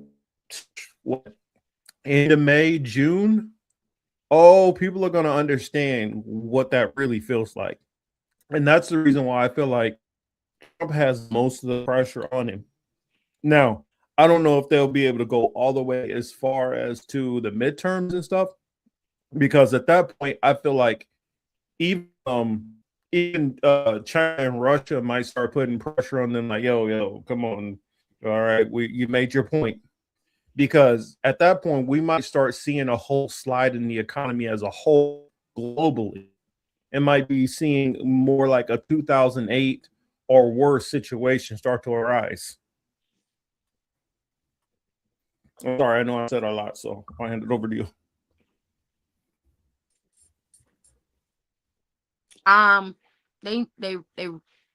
We already done put our foot in our ass when it comes to this entire war. So I just need Trump not to bother nobody for 2 weeks. Maybe he should shut the fuck up for the 2 weeks of this ceasefire. Maybe he should shut the fuck up, mind the business that pays him for the next 2 weeks. Because what's you doing a blockade for? They already told you they finna light your ass the fuck up if you come over there. They said that shit a month ago when they said, hey, leave the peninsula alone. We're going to let who we want in. We're going to let who we want out until y'all chill the fuck out. Remember when Iran said that? That sounded like a fair warning to me. And what we do? No. We ain't do shit. Now you popping shit. Talking about you finna blow they shit the fuck up. About to blow they shit back. And now you want to say, oh, we finna go do a blockade. Boy, if you don't leave them niggas the fuck alone, leave them alone. Leave them alone. You ought to go get somebody's son and daughter fucking murked all because you don't know how to leave niggas the fuck alone. Okay? Don't send no motherfucking boat over there. You seen what they did last time y'all sent some shit over there. Blew that shit the fuck up. Okay? Drop that bitch out the sky and then had a ransom to say, hey, if y'all find that live one, bring them back. Bring them here. Come on. Bring them here. Which I question if there actually was, down pilots. I mean, they keep popping shit saying that our shit is so technologically advanced and shit. What? We ain't got AI drones? We ain't got some AI shit driving the motherfucking jet? We still using humans for that. I'll tell you this, man. I'll tell you this. I remember, perfect example. When I was in the Navy, I went on they had one of the cruises we were on, it was like a NATO cruise when we had a couple of different other militaries, and they were kind of almost have like an exchange program. And so you would go over on another ship for a couple of weeks and they would send somebody on our ship for a couple of weeks. And I remember being on the Spanish ship, being on with the Spaniards, and I'm looking at how their combat system is compared to our combat systems, and I'm just fascinated. I mean, the same with the Italians. I went on their ship when we were in port and walked on and got a tour, and I was just like blown away. Our like, you go into our combat systems on my ship. Now, granted, mine has been decommed now, but if you look at it, I'm telling you, like our monitors and all that stuff that we're using, it's all easily like, the old black and white, screens with the whole the black screens with the whole green lettering, like the 80s, 90s, like old school stuff. And you go on theirs and they got brand new like touchscreen monitors and stuff. It's like everything they had was like all brand new and updated, and we were dealing with like old school, like 80s, 90s tech, and I'm pretty sure any of the new tech gotten in now is probably still outdated compared to wherever our allies are at. But which somebody said earlier, I think it was Dingo, he was talking about China. I'll give him credit. Yes, China has made massive leaps as far as their naval technology, but if you were just comparing ship for ship, like quantity and amount, we still have far more ships than they do. Where China actually gives us a run and makes it difficult for us is if you compare their army and their marines. The amount of infantry that China has compared to our infantry is it's almost hard to fathom. If we had to amass like all of our like actual fighting infantry type ground troops, you're looking at maybe a max of around 300,000 that they muster. That's with Coast Guard. I mean, not Coast Guard. That's with National Guards and all that stuff like that. Iran has a cool million in their infantry. They got a cool million that they can throw on the battlefield. China alone has over 1 million in their Marines, their Marine infantry, not even counting their army. China could easily put 2 million on the ground versus our 400,000 or so. And if you push and stretch for all the the backup and support, you can push that to 500,000 max. So I'm saying that the numbers of their army, because since we spend more time sailing far distances and trying to cover long distances, America's focused more on our military, our naval aspect. Whereas a lot of these other countries, they're not worried about fighting somebody halfway on the other side of the globe. So they focus more on their armies and their Marines. Shout out to Kat. I see Kat's in the building. So the F-35 is nothing more than a bottomless pit of money. The F-35 has had so many freaking problems with that plane. I remember when I was in the military, it was having problems then 20 years ago. I was honestly surprised that they didn't just scrap the whole thing and start with something else. The same with like Mark 50 torpedoes. Those went for like 25 years worth of problems and dumping money into them. Also, another thing is that style of military that we have is for the old war. It's for a conventional war where you're getting, all of these troops together fighting this military. It's more of a World War II mindset of fighting. So, though we do have the power in certain ways, is it applicable to the type of war which you'd probably be fighting with a country like Iran? No, it's not. That's the reason why we're having some of the issues that we're having. So hopefully that makes some sense. The F in F-350 stands for fucked. You ain't lying. Yes, Kat. We're so fucked. Kat, yes. China and Russia are helping Iran. Also, isn't Russia benefit from? Yes, they are. China is helping in some of the missile defense stuff. So in target, I believe that they're helping target some of these ships and defend some of these areas. And Russia is giving targeting targeting information in Israel and places like that on where to hit. Also on like our bases and things like that, and secret bases, Russia's giving that information. Russia is benefiting from this through the oil, but at a certain point, it only works so well until the whole economy globally starts to collapse. Then that will negatively affect Russia also. So they can get away with a little bit of pain on the other countries, but it'll also start to put pain on China and that and other BRICS countries, and that would affect Russia. So that's at that point, that's when they're like, all right, let's go ahead and wrap this thing up.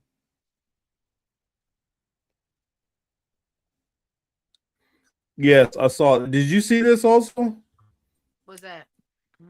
Trump was at UFC instead last night. Yeah, it was at UFC. The dude is just Jesus Christ. You didn't, but you should have saw what he was doing at UFC. One of the fighters came over and he was like glazing Trump. Oh, you're doing such a great job, this and that. And Trump was like, look at you. You're just such good shape. Such a beautiful man. Oh goodness, you should even be out here fighting. I mean, you have a talent for it. You're so good, but I mean, you're just so beautiful. You shouldn't even be fighting. I'm like, ew. Gay. Not to mention, I just gotta throw out the fact that, like, if you're not fighting at the UFC, you just happen to be going to the UFC, and I'm not saying everybody, so don't come trying to beat me up in the parking lot. I think most of y'all niggas is gay. Anybody buying tickets between rows 1 and 50, y'all some gay ass niggas. Because why y'all need to be that close to a nigga beating another nigga up? That's gay. Y'all have been this man booty hole and some more stuff. Yuck. Back up. Watch it from home. Y'all can watch it on pay-per-view. Y'all paying $30 to watch a pay-per-view fight, a 2 people fight, when you can just go to the bar, get 2 people drunk. Okay? Y'all can just go to the bar, pay $2, get in the bar, get $3 shots, get enough people drunk. You gonna see a fight? You gonna see UFC in your hometown? Like, get out of here. But no, y'all like to go to a ring, watch some people caged into a fight and fight it out. No, in shorty shorts on top of that, y'all niggas is gay. That's gay, bro. That's gay. They shorter than the boxing shorts. That's gay. Yuck. And tight. Now, and tight, bro. Like, I don't see none of y'all paying to go see some people to do capoeira. I don't see none of y'all going to the I pay to watch Jiu-Jitsu that. gym. You feel me? That shit's a little more exciting in my opinion. You got to do break dancing and beat a nigga up. You ever seen that shit outside of Tekken? No, because you don't even play Tekken like that. Y'all some Xbox people, which is weird. Y'all need to get some Tekken, play as Eddie. Boom. Capoeira's exciting. Break dance and beat somebody ass. But y'all want to sit here and say UFC? Yuck. And Trump over here dick riding at the UFC match? Yuck. Y'all dick riding. You dick riding on the wrong people, bro. Go dick ride on Iran so we can get our shit back to $2.50 a gallon. That's I wonder if I can find that video. Like, ew. I wonder if I can find that video for him, because he Brazilians was are just pro-Trump. well. Some of them are. Talk to me, Hamza. That's the Bolsonaro faction. What the hell? Mm-hmm. You got conservatives everywhere. And they bitch made. Mm-hmm. Let's see.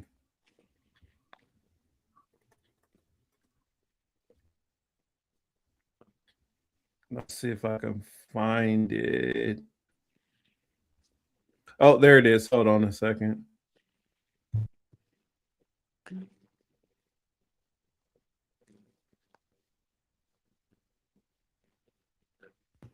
All right, I found it. Well, listen to your boy Trump. I'll play it a couple of times for you in case I didn't catch it at the beginning.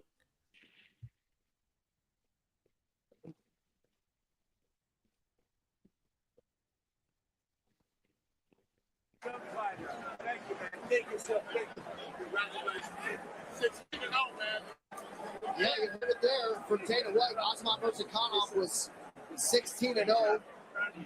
You're too good looking for a fighter. You are a sub fighter. Thank you, man. Thank you. Damn, that was a cut off version of it. The other one, he said it a couple of times, but I was like, why are you flattering this man so much? I think it's this one.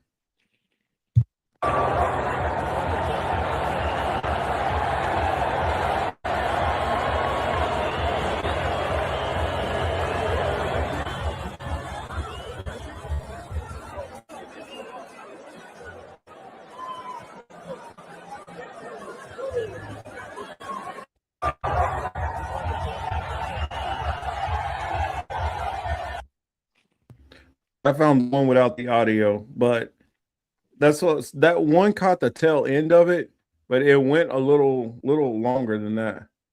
Let me see if this has it. Oh, hold on. Oh, wait a minute. That might be that's just was this old?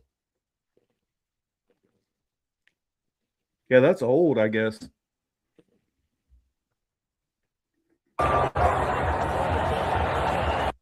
Oh, sorry about that. But yeah, I guess the one where he's flirting with the guy is old. My bad, y'all. Which is even worse. I should just ask Hamza. He would have knew. You said that's even worse? Yeah, if it was a long time ago. Dick riding for ages. Yuck.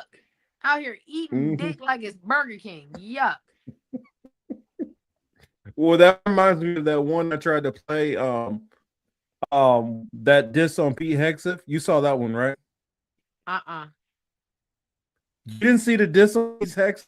Oh my God. Tell me y'all saw that. Because if you didn't see that, we got to show it. Because I tried to show it last week, but it was having problems playing it. And they even did another one as far as they did another one as far as the ceasefire.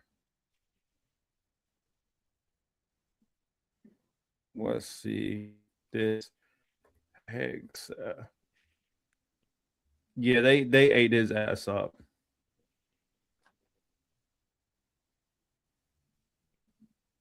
Let's see, where is it at? I don't remember, what is it? HEP.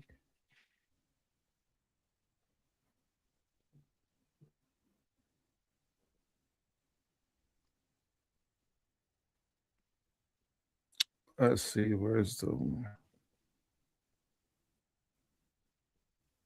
I guess that's the closest. Let me see. Oh, here it is. Hold on a second. Check this out, too. Check this shit out. Because I figure you would have definitely seen this already.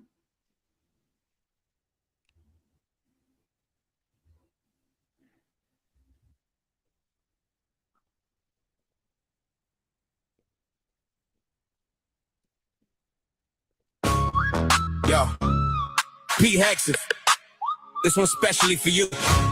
You punk ass rapist, bitch. Straight from Iran. Suit covered clown with that cafe ink on your arm. You a crusader? Nah, just a drunk infidel in the fake uniform. Trying to kill all Muslims. Wasted in the hotel lobby. Sexual assault settlement in Monterey. Blocked the door, took a phone, paid her off quiet, cause Me Too was on. Now you secretary? What a joke, bro. Shit on wives, multiple affairs, kids in the mix, family man, hell no. Handsy with women at Fox, drunk on the job, your own team say, yo, this toxic. Couldn't even guard Biden's inauguration, your own military said next.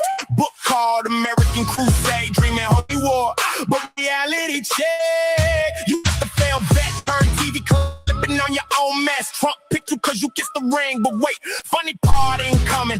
Dude, you sucking up for that secretary gig. Trump himself was Bill Clinton's top cocksucker, giving blue job back in the day.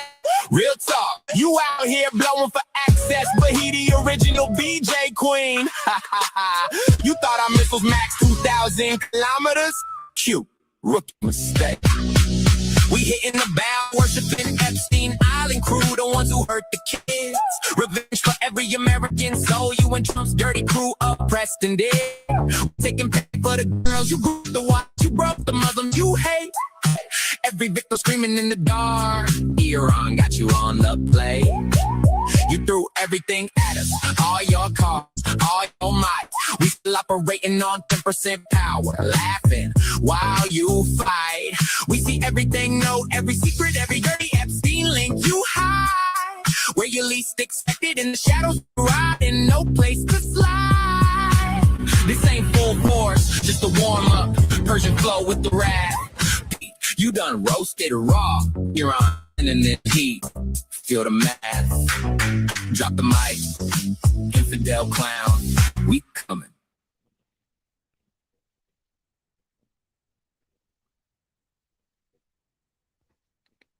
I don't know. What did you think? Hey, it's the fact that I like Rondo said. You ever notice how Lego hasn't sent a cease and desist yet? Yeah, no, they have not. No, they have not. Dead ass, man. I don't blame them. I wouldn't either. I'm like, man, that's what Legos were made for. Okay. Exactly what Legos and here, were made for. I'll give you the encore, and I played this ceasefire one while I look for that video Rondo sent me. I mean, no, Hamza sent me. But yeah, they had another one. This was the follow 3 days ago.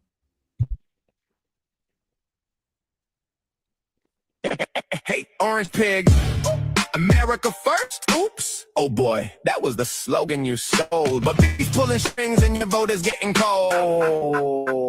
We're not just fighting for Iran. Hear this clear. Your people reached out to us. Yeah, we got the DMs here. If one nation's gonna stand, it's the acting regime's fear. It's us till the last breath. We've been doing it for years. We're standing here for everyone. Your system ever wrong. They've known all along. The enemy was always you. The real threat was and sung a patriotic song while selling their own citizens and calling it strong. Stealing from your own people, making them bleed, taking tax dollars to fund your own greed. They waking up to the lies, the illusions of birth. You screamed America first, now you put losers first. Make Israel great again. Your government is run by pedophiles. They ordered you to die for Israel. They ordered you to die for Israel. They lied to you all. We saw everything. If the public ever saw the files, man, the planet would shake from the level of filth and the crimes in your wake. No wonder they called you the worst, you degenerate snake. You claimed you never set foot. You went 40 plus times. You sick bastard. You stepping up to the plate. Epstein regime gotta fall. You fake Christian elite sacrificing the ball. Demon, you talk real big for a man with tiny hands. Tiny hands, tiny things, tiny everything. We saw everything and word got out. The smallest kind of expands. No wonder all those rage tweets, all those desperate rants. Overcompensating bully, always causing a scene. You said you love losers. Well, look at the team. Your government is run by. Your government is run by pedophiles. They ordered you to die for Israel. They ordered you to die for Israel. They lied to you all. Hey, Orange Pig. America first? Oops. Oh boy, that was a slogan. Yeah. What do you think, Tim? Hey, apparently they're not worried about getting their shit blown up. Yeah, this don't sound like somebody who's terrified. Now, granted, Iran itself did not create this, but they've been reposting them. I'm just saying they don't seem to be giving a fuck about their shit getting blown up. So they've been preparing for this for 20 years. I mean, come on. They knew it someday they was going to eventually have to fight. And you got to remember, think of who's at the helm of this. Remember, this man, you killed his father, you killed his mother, you killed his wife. You didn't kill, I mean, you know how many of this man's direct family members you killed? The fact that he's showing this much restraint, like he could have already obliterated Israel already. Thanks, Rondo. Yeah, probably 40 to 50 years, honestly, they've been preparing. And they're talking about, all their launchers are down. Then why are they still taking down? Why they take down all them planes then? You realize that so-called pilot rescue mission was was probably the most U.S. plane shot down in a single day since like Vietnam.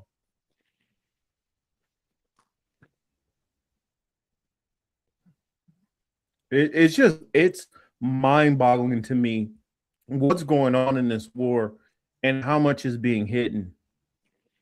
Like, the thing about it is, Iran, if we were flying out of another country, we could fly right into Iran, no problem, probably today, and be able to see stuff with our own eyes. They're not blocking out any of the media. But Israel is trying best to not let nobody see what's happening over there. It's because they are getting lit up. Because keep in mind, they're not only getting hit by the Iranians, they're getting hit by I always forget the name for the Yemenis fighters.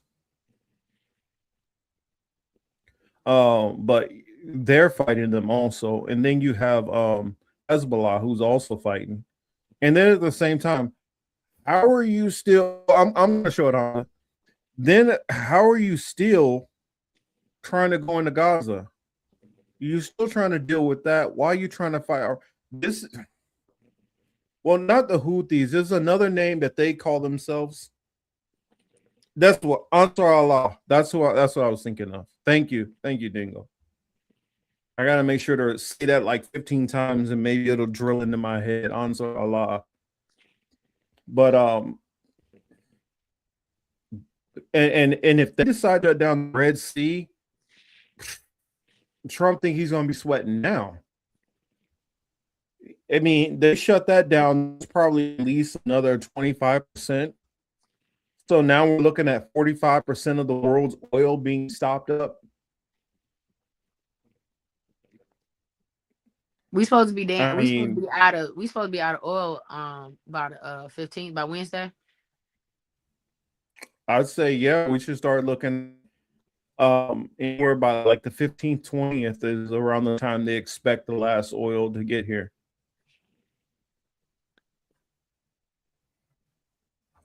And thank you to Hamza. Hamza sent over. Let me get it on the screen. Here, let me put that on the screen. So this is the video that I was trying to show you guys, where he's basically like trying to sweet talk this fight.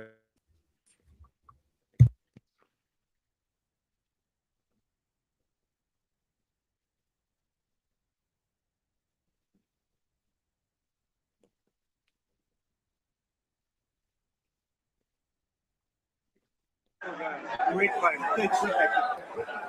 Good to be the more than you win this fight. I'll give you a money. You look so good. You're too good looking to be a fighter. You are some fighter. Thank you, man. Thank you, sir. Thank you. That's funny. Thank you, Mr. Trump. Thank you. Go do what you're doing. You're a beautiful guy. Great fighter. Thanks, sir. Good to be the more than you win this fight. I'll give you a money. You look so good. You're too good looking to be a fighter. You are some fighter. Thank you, man. Thank you, sir. Thank you. That's funny. Thank you, Mr. Trump. Oh, Till, what do you think about it? You notice the leg tap also? Gay. I don't even know. I done dated a couple gay men. I know gay nigga when I see one. Why are you tapping this man's leg? It's like that's guys that throw that in the. It's like when a guy kind of likes a girl and he talks to her. Oh, girl, he just trying to find some way to touch. Even tap him on the shoulder. He just find a way to touch her in some kind of way. Why you rub that man's leg? And keep telling him how attractive he is. And you look like a model. Gay. Yeah, he wanted him to touch him. That's why in that video they called him the BJ Queen. Because he was helping Bill Clinton at one point in time. That's probably what Rondo, I hate to admit it, that's probably what he was thinking. Yep. Now it leads more creative. Oh, remember the other thing he said about that about the golfer? Y'all remember that, right? Y'all remember what he said about the golfer when he was talking about, he kept talking about his member. Mm-mm. You don't know that one? No. Only golfer I care about is Woods. Ah, man, what was he saying?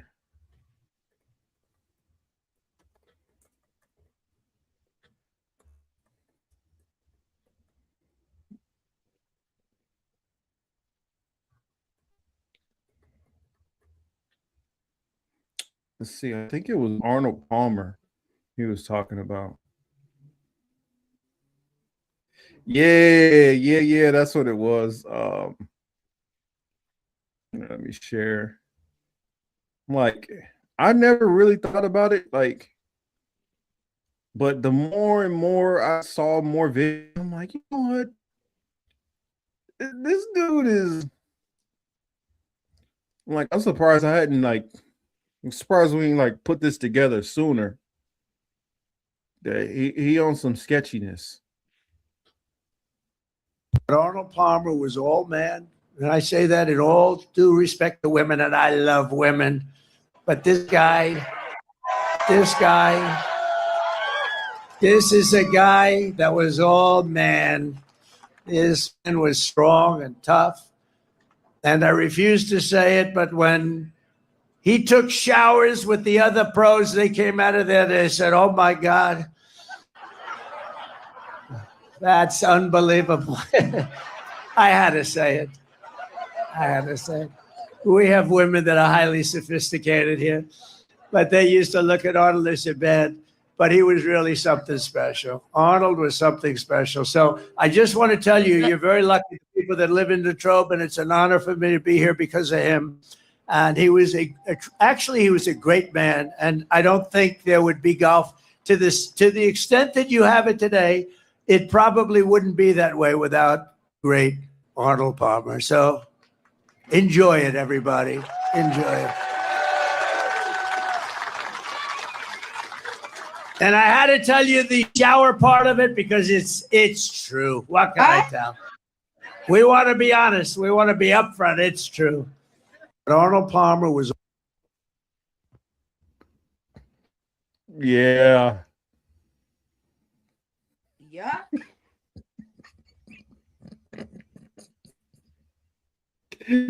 Sorry. Oh, sorry. I remember it was this one gay guy. He has I think on his Instagram where he voices over like Trump comments and stuff like that with the mannerisms, and I'm like,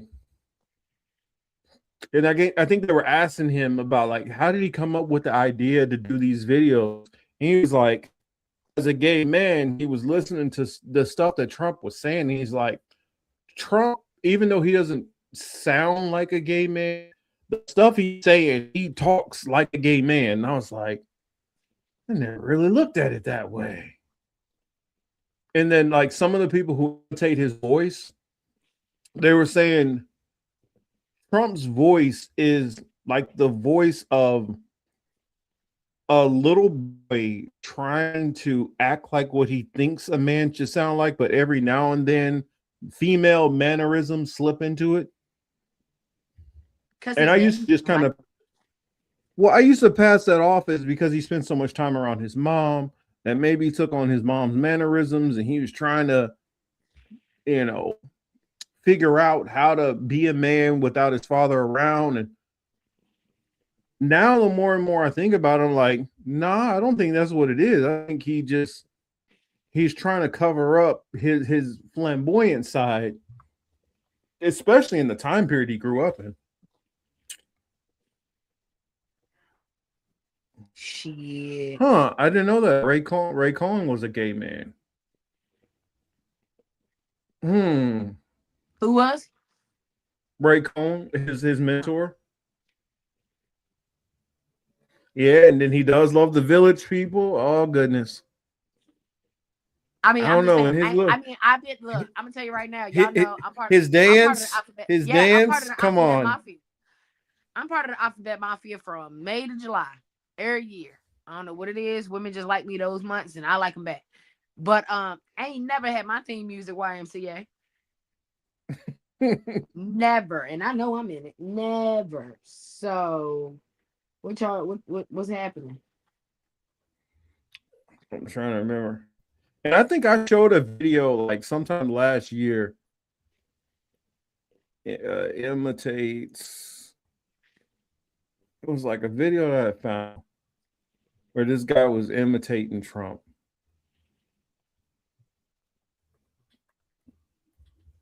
And I just thought the shit was funny. But no, like what was he kind of, more hitting the hitting the nail on the hammer, whatever, however that phrase goes. Let's see. Imitates. Oh, because yeah, let me bring this video back up. I don't know if you've seen this one. So let's come up and pause. But Arnold Palmer was all man. Say that in all due respect to women, and I love. See, so we got that same voiceover, and then when you put these mannerisms with it.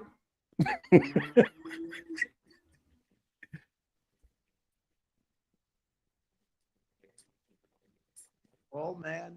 And I say that in all due respect to women, and I love women. But this is a guy that was all man. This man was strong and tough.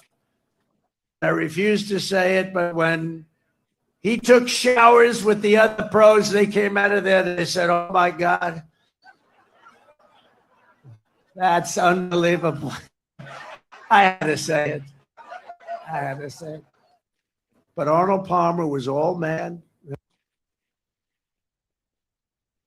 He made a drink. Is that Trump's inner voice? I love. Is that Trump's inner voice? Yes, and I love watching his videos when he does it because it is on point. I love all of his renditions because it's definitely on freaking point.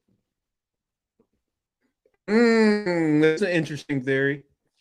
What? Dingo rolled in. He said, "I bet his dad financed Yep. Roy Cohn, and that's why he was sent to military school to make a man of him." Yep. Interesting. I put money on it too because I know his daddy didn't like him. And honestly, the only reason people would go to military school back then is because they got found out to be gay or some Ed Gein type shit, dressing in their mama clothes, doing weird ass shit.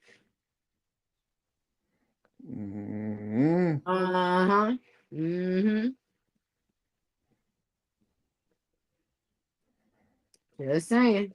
And Rondo says here, don't all these people imagine themselves to be like Spartans? Was that part of the Spartan culture, the mentorship? Actually, it was part of the Greek culture in general about mentorship. And a lot of philosophers believe that, a lot of Greek philosophers believed you were not completely enlightened unless you tamper with your young apprentice, male apprentice. Apprentice my ass. And in fact, do you know, like, for instance, in schools, gymnasiums come from the ancient Greeks. They used to have gymnasiums and they would all wrestle around naked together. So I don't know. Just tell me, how straight do you think that is? A couple of men getting all oiled up, butt naked, and wrestling. Now, hey, if you're gay, that's to each his own what people decide to do. But my problem is the people who be trying to hide it. Hey, quit trying to hide it, especially when you go after and attack gay people. I think it's the hypocrisy of it. That's the issue more than anything. It's the hypocrisy. It's like own who you are.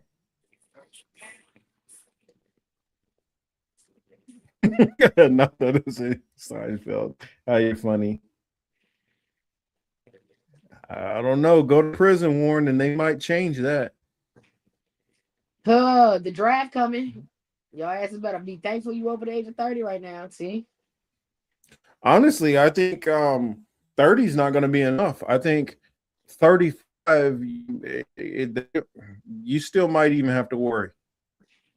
And Look, if it gets this how bad I know enough, they didn't give a fuck. it This could how be I over. know they It could be didn't give a fuck. 40.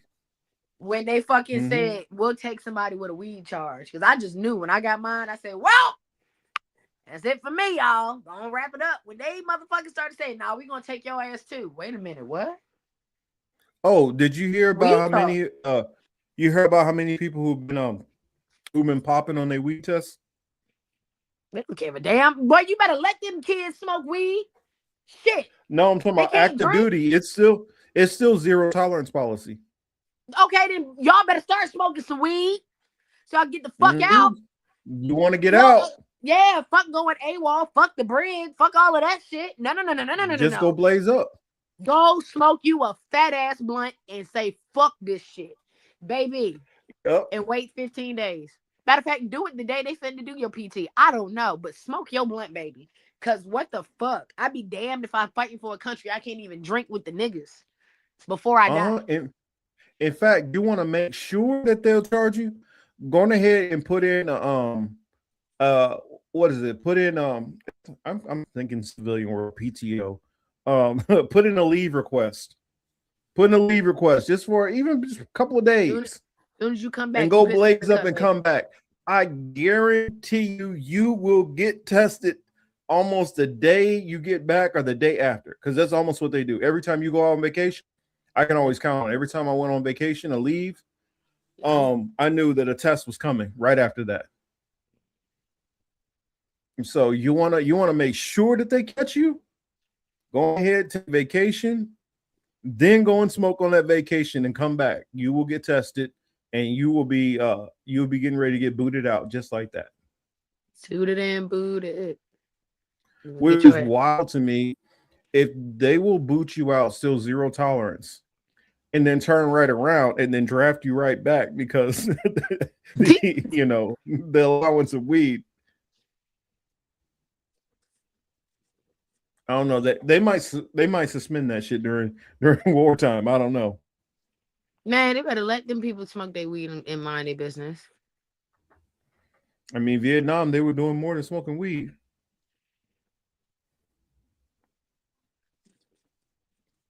All they doing is smoke. Man, listen.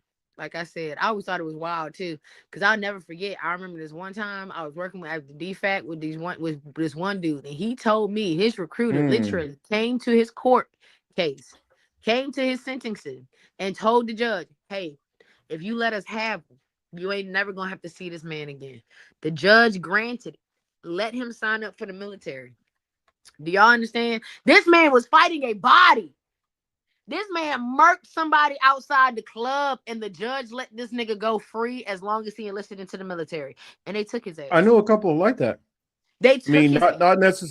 not necessarily murking somebody, but I knew this one Marine that I used to hang out with. He was a good friend of mine, and I used to be like, man, I ain't trying to get in your business, but I'm just trying to understand something. We both E4s, right? I've been in longer than you. Why is this? Where's all your money coming from? And he was like, you know what, Cage? I'm gonna be for real with you. What happened is before I came in, I used to move some things. I had me a couple of houses, cars, all that. And so what you're seeing is this is like all my old clothes from back in the day, when I used to move weight. And they told him, they said, yo, either you go to prison for, I think he like an 8-year sentence, or 6 years in the Marines. And he took the 6 years in the Marines. Hello. And then what John was saying, He said, Marcus, I didn't get kicked out, different time. Yeah. I want to say it was like 97, 98 when they came out with the zero tolerance policy. That means if you get caught with any drug in your system, automatically booted out. I seen people 18 years, 19 years getting ready to retire. And they got your ass booted on. out. Mm-hmm. Got your ass with the okey 19 years in and get booted. And then at the same for weed. And then I served with another cat. He had like 5 DUIs. Didn't get booted out. Now, what they told him when he tried to put in his paperwork, he was at his like 21, 22 year mark. They told him, yeah, come back in another couple of years and we'll decide if we'll let you retire or not.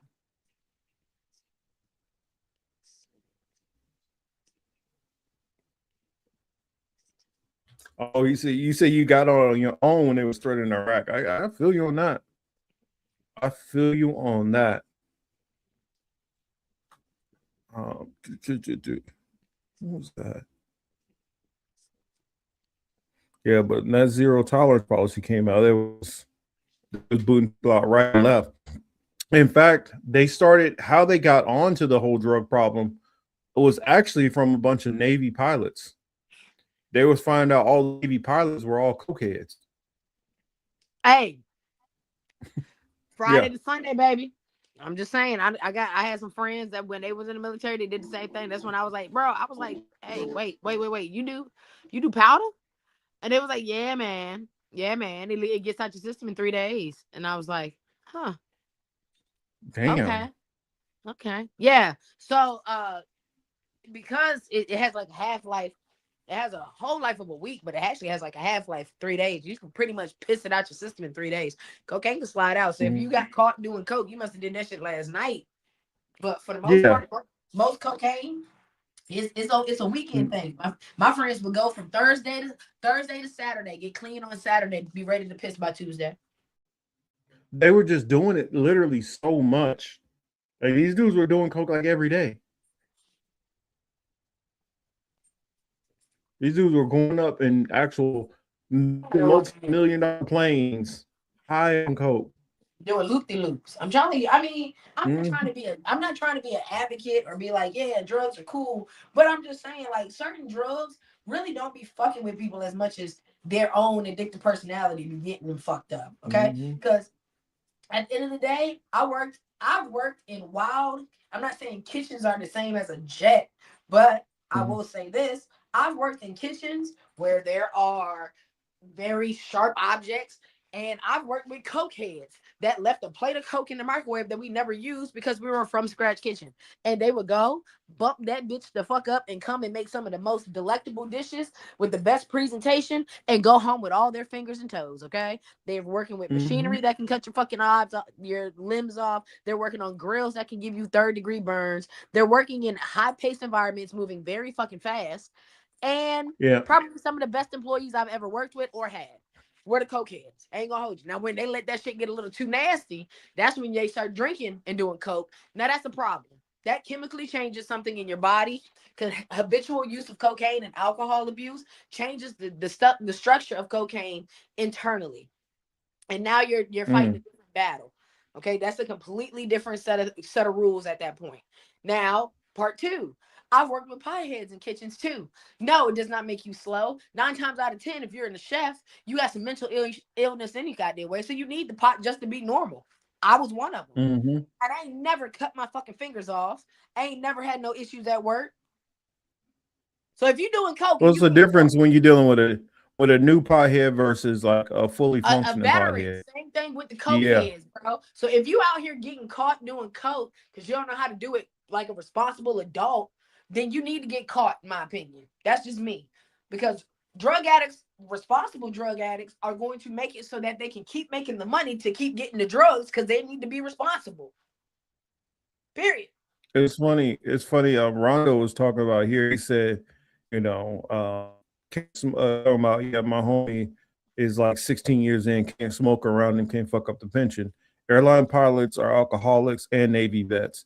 That is so true. Navy, I've never been around so many alcoholics in my whole life being in the Navy.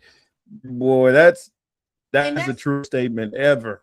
And that's so And sad. I mean, I had a period where I was getting close to being an alcoholic. Well, I'm not an alcoholic, but It's how I because you saw can't it do is other cool drugs. well, yeah, how I saw it is I have a high alcohol tolerance. Like, just to give you an example, I went out on a New Year's Eve with a couple of people. Of all the people, I paid the whole tab. I bought the group of people that were with me drank 3 drinks total. I ran up over a $400 bill in alcohol. So that just lets you know how much I was putting back by myself. Granted, it was New Year's Eve. Drinks are probably a little pricier, but still, I probably put down a whole bottle by myself. Easily. But they worried When you going over here. But they worried about the cokeheads. Please. And I could tell you how many detachments we go on. We all get plastered that before, and then get up the next morning and start operating power equipment with explosives. All of us are still hungover. Hell, some of us are more than hungover. Some of us are still drunk. Hey, best way to get rid of a hangover is to drink some more, from what I heard. Mm-hmm. And so work really fast, really dangerously to try to get off work fast enough to get back to drinking again. Yeah. Woo! It's a cycle. And I feel that's why I be feeling sad for the military. Because I'm like, damn, y'all don't never get a chance to, like, you know what I'm saying? Enjoy life. Y'all don't ever get to do no drugs. Y'all don't get to fuck up. Or, you know what I'm saying? But y'all quick to get a DUI. Jesus. Oh, I knew a dude. I'll never forget Dave Messenger. 22 years old. They told him if he had another drop of alcohol, it could probably kill him because of how much alcohol he was putting down on a daily basis. This dude would drink a whole bottle of 151 by himself. Yikes. Every day. That was my daddy's shit. That was my daddy's shit. My daddy's still battling with his alcoholism to this day. Shout out to Marine Corps, I guess. But yes, that shit, 151. Mm-hmm. That is psoriasis of the liver in a box. Yeah, he couldn't drink. He couldn't sleep without drinking. He used to down a whole bottle of NyQuil. No, yeah, he'd be sitting there shaking. Yep. See, that's that shit. And that's what the military breeds. That's what the military creates.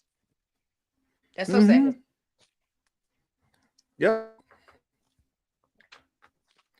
Let's see. Archers is in the building. Oh yeah, we talked about that earlier. The fires. Oh, there's something else I forgot. I need to bring this one up.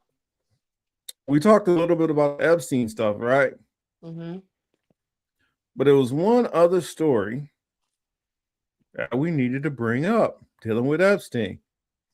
You know, Melania Trump hopped out here recently. Just this one tweet that's got Melania Trump has hopped out here recently and felt like, you know, when nobody is really thinking much about the Epstein stuff, she had to come out and be like, hey, whatever you heard about me, I ain't had nothing to do with this Epstein stuff.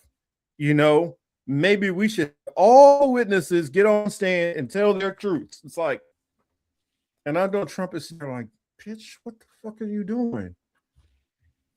But let me share this with y'all so y'all can listen to this. So y'all can listen Okay, here we go. I'll let this lady break it down for y'all.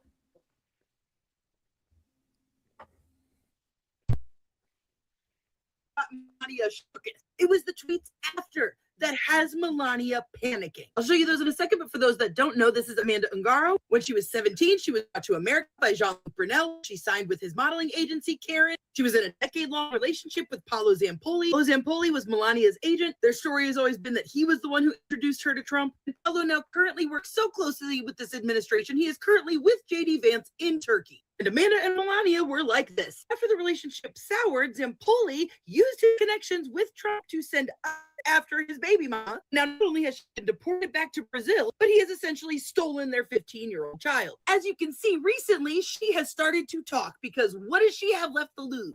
And now word on the street is an interview is about ready to drop that Amanda did last weekend. Clearly, she has now been emboldened and empowered enough to start speaking out. But I want you all to notice the time and date on this one, because this is the one everyone's talking about, the 11 o'clock, April 8th one. But it's the tweets that came after midnight that are the ones that scared Melania so badly into having an impromptu conference without Trump's knowledge. She says, "Do you know what I think about you after 20 years?" She's directly talking to Flotus here. "We'll take legal action against you and your PDF husband. I have known you for 20 years. You knew I was detained by ICE. You were present in my life. Every year on my son's birthday, even sending Secret Service and being the first to congratulate him back in 2016. Something was clearly wrong, but I am not part of any evil mission involving children. So what did you do, Melania? You tried to involve me, but you failed because I have character."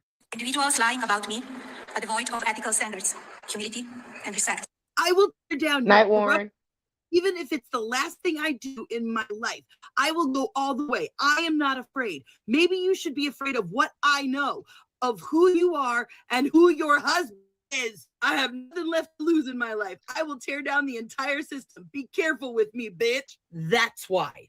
That is why. Because Melania knows that Amanda knows the secrets. I mean, Amanda was even going after Pam Bondi, telling her that, "Do you fully understand the extent of the information I possess regarding you and the individuals associated with you?" This is the public hearing we need. This is the woman who needs to testify under oath. This is the woman who could save a nation right now. How do we get her on the show? You said we need to get her on the show.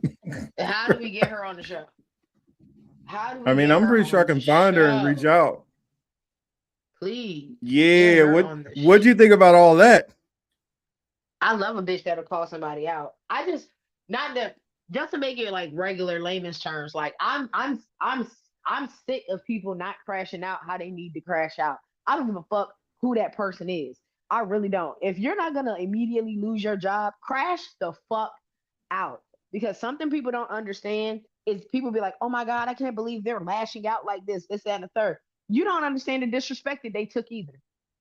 And that's something that I've been trying to get people to understand is people don't crash out for no fucking reason. They crash out because they feel they've been Right. disrespected. If it's not money, you haven't hurt their family member, I promise you it's disrespect. "Oh boy shot his baby mama," or "Oh boy shot his homeboy." Why? Fuck his baby mama. That's a level of disrespect. Period. Period. That's a disrespect thing. This woman has been disrespected for a majority of her life by some motherfuckers that feel they fucking untouchable. You know how angry that can make somebody? I know, because I've had situations where somebody has disrespected me, and I've even looked at them like, "God damn, these motherfuckers just eating this nigga shit up. And this is what they've done to me." It's a level of disrespect because at some point in time, people immediately allocate the fact that they have a lot of people that like them or a huge following, that they can't be a piece of shit. But newsflash, they're a piece of shit. They keep these weird ass motherfuckers around them under their thumb because they probably got something on them too. They can't say anything because they pussy and they got something that they'll blackmail them on. And because they don't want their fucking business out in the street, they stay quiet and they fucking cheer on the fucktard that fucking did you dirty. But I promise you, get disrespected good enough and the motherfucker gonna say something. So let's get her on the show because I love a bitch that's been disrespected that want to say something. I'm pretty sure a lot of people should get interviews from her. Just gotta find her ass down in Brazil, wherever the hell she's at, which part of Brazil she's in. You know, I think probably done reached out Good job, already. John. You know, I know has already reached out to her. Nico. Candace Owens. Oh. Yeah, Nico. But I'm sure Candace Owens will be reaching out to her also. I mean, I need her to. Fuck it. Come on, Candace. We'll see, John. John, you asked how they gonna investigate more without busting her husband. That's the whole point. I think she wants her husband investigated.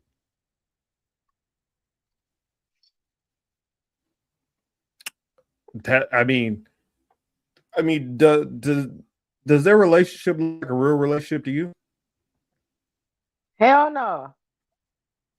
You get that when you pay. Mm-hmm. That's the type of relationship you get when you pay. This is like the mail order bride finally feels bold enough to fucking push back. And I think this is the point where we're gonna start seeing more people saying, "Hey, it's time to, it's time to hop off this burning ship."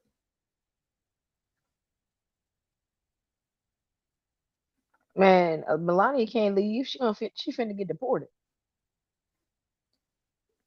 Well, she'd be in the same shoes as the other lady. I wonder how many of them, because I'm sure most of them felt like, I don't understand why you marrying the merchandise. Like, what are you doing? Man, you gotta give him that green card. Because she was claiming, oh, I don't even know who Jeffrey Epstein is. Well, you got like 15 pictures with him. I mean, and somebody brought up a good point. They said, how weird would that be if somebody's like, hey, who's this guy who always just shows up in all your pictures? You don't know him? You're like, no, I don't know him. How weird would that be? Can you look at any pictures you have? You just got this random person and like 10, 15 of your pictures, and you don't know who the hell this person is? Like, I don't know who that person is.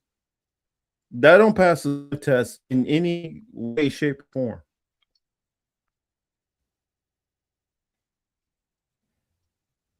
Like, who is that guy? I don't know. And let me think. What else did I wanted to speak on today? Oh, I'll remind you. That's what I was about to say, because you were talking about the food, and we already talked about Trump and the gay, and you were talking about the food and the gay, and Hollywood. Food's making us gay. I'm gonna step back and let you take the stage. All right, so y'all see Alex Jones. I'm glad Alex Jones and Trump then got into it, because then it brings up me and my crazy ass theories. Now, I'm not saying I fuck with everything Alex says, just like I don't fuck with everything that's in the Bible. But there's some good parts and some good chapters. And when Alex was screaming at y'all, telling y'all, fucking making the frogs gay, it made me go, maybe this motherfucker ain't lying. Because it's true. So something that people don't really know is that when they put pesticides in y'all stuff, it pretty much derives from shellfish, right? So if you have a shellfish allergy and they done sprayed all your fucking greens with goddamn shellfish pesticides, you'll have an allergic reaction no matter how much you fucking wash it, because it's in the food itself. And I started noticing that years ago when I was dating this other ex of mine, and he has a shellfish allergy. He's very sensitive. And every time he ate apples, his lips would swell up and he would look like Martin when he got beat up. And it was because he had a shellfish allergy. And we didn't understand that the pesticide that they were using was derived from shrimp. Okay? So that's one thing. They don't give a fuck about anything else that you sick of. If you can't eat one thing, they don't care. They're going to crush up these motherfucking shells, spray them all over the motherfucking goddamn crop. Now let's continue.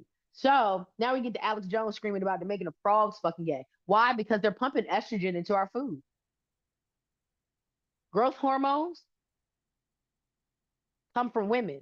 Stem cells. Every embryo is a woman for the first 8 weeks until sex becomes, evident. Every embryo, every baby was a woman, which means that the only way that you would actually get a hormone that supplies growth would have to come from a woman, which the female hormone is what? Estrogen. So been pumping estrogen into your food, into your chicken. That's why niggas got titties. Okay? Been noticing that. That's something I've been paying attention to a lot lately, is why do niggas have titties all of a sudden? Right? So why aren't the men that's in the gym having the same titties as the men not in the gym? It has nothing to do with the fact that they're not working out. That's maybe about 60% of it. Majority of the things that are wrong with people is their diet. You'll hear anything from any personal trainer. They'll tell you need to fix your diet first. You need to fix what you eat. Everybody instantly wants to go and eat chicken because it's a lean protein, right?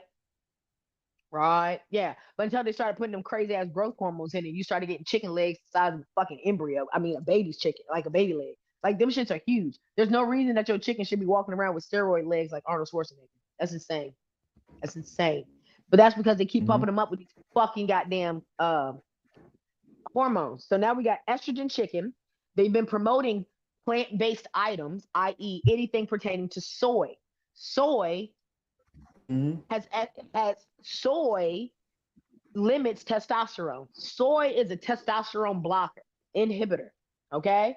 So now we have all of these food items that are promoting estrogen or at least taking down testosterone, and then they put it in our fucking water. So our water system is also filled with things that cause you to have these estrogen spikes and these testosterone declines. Okay. Which is AKA when Alex Jones was screaming at y'all saying they're fucking making the frogs gay. They are. The water is making the fucking frogs gay.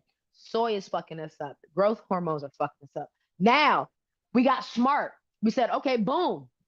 We're going to eat organic, non-touch shit. We're going to grow our own lettuce. We're going to do hydroponic lettuce, right?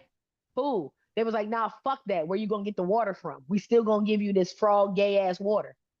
And on top of that, thank you, Rondo. Now we got fucking microplastics and everything. It's in your nut sacks and shit. You done already ate enough microplastics that it's already fucked with you for the next 2 or 3 generations. So, oh well on that front. So now let's continue to fast forward. So then we got hit. We said, you know what? Since chickens can produce and reproduce so much, we just gonna grow our own chickens. And we really fucked up the game with that, because if you watch a couple episodes back, you hear me talking about the bird flu and everything else pertaining to the chickens department. We already talked about chickens. We're not going to go back to chickens, but just know you can grow your own chicken, right? And that fucked up the ecosystem and the chicken money. Okay, that fucked up for Purdue and everybody. Tyson and Purdue was taking a hit. They ain't like that. So now they said, you know what we're going to do? We're going to start eating beef. So people started incorporating beef back into their diets and stuff. Okay. The only reason people don't eat pork outside of the religious aspects of why you shouldn't eat pork, because you can actually raise pigs to be very clean. You could, and eat the own pork that you wanted to raise. But we're going to get on that on a different day, because I ain't got time to talk with the religious people right now about that. But nevertheless, we decided to go and eat our beef, right? Don't worry, I wasn't going to stop you. I was going to let you go. So we're going to talk about pork a different day, though. Today is just beef, because we thought we found a clean alternative, which technically is a clean alternative. It's a great source of protein. It's a great source of when iron. not manipulated. When it's not fucked with. All right. So, boom. They was like, hey, we're going to switch over. Fuck the chickens. Let's get pork going. I mean, let's get beef going. You know what they did? Now, let's pause on this. Let's talk about Bill Gates, okay? Bill Gates has bought up a majority of all the farmland in our country, let alone in other countries. Part 2 is he is the main person out here giving this fucking malaria vaccine to Africans, right? True. Then you found out that he was actually hurting them niggas, right? His firm is actually one of the biggest firms that was doing all of the COVID-19 vaccine research and shit, right? He put a lot of money into that, right? Then during that same time frame, what did he start actually manufacturing in factories? Fucking mosquitoes. Fucking super mosquitoes. Remember when he started manufacturing them super fucking mosquitoes down in Texas? He let them niggas out in Texas and Florida? Y'all forgot that? I hope not, because his ass just created these ticks. These motherfuckers now have a fucking Lyme disease vaccine. I wonder where the fuck it came from. Came from motherfucking Bill. You know why it came from Bill? Because Bill got a motherfucking tick farm, because he's a weird ass white boy that likes to mess with animals that don't nobody want to fucking deal with. Who grows mosquitoes? Who grows ticks? We've been trying to get rid of them shits since the 1800s. But no, Mr. Bill Gates want to say, you know what? I'm about to go fuck with him. So now he done created super ticks that ain't even going to take over for the Lyme disease thing. Because if you know anything about Lyme disease, let me tell you about it. Once you get bit by a Rocky Mountain tick, a tick that has that shit in it, you can never digest beef again. Y'all know that? No. So when you get Lyme disease, you can't eat red meat. That's horrible. So if there's a uptick of our population that can no longer ingest beef, what you think y'all gonna have the choice to eat then?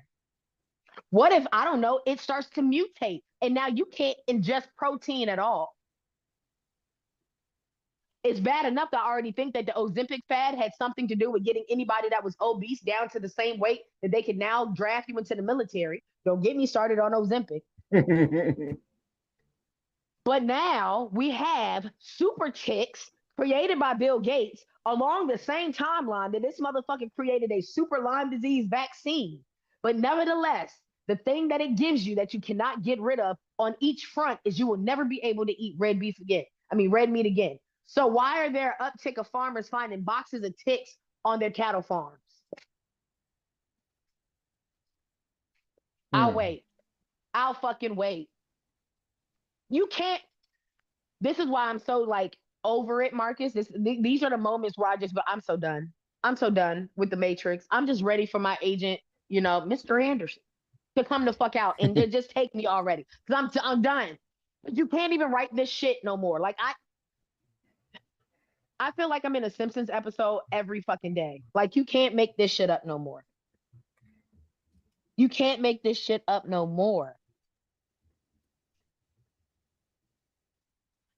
We don't hate we don't hate the vegans, Wesley. I actually love vegans. I have no problem with y'all. It's the soy vegans that I think they get a little too much soy and it goes to their brain and then they get all crazy. But I love a good vegan. I really do. I wish I could be a vegan, but these are the things that make it hard for me as a person that is just a lover of food and that I went to school to understand us eating. Like this is my shit. This is my jam. And continuously waking up every day seeing a big pharma or a big check cutting weird white boy looking ass motherfucker that should have just stuck with Word and Xbox manipulating other things that are actually detrimental to us. Like, why are you fucking with ticks?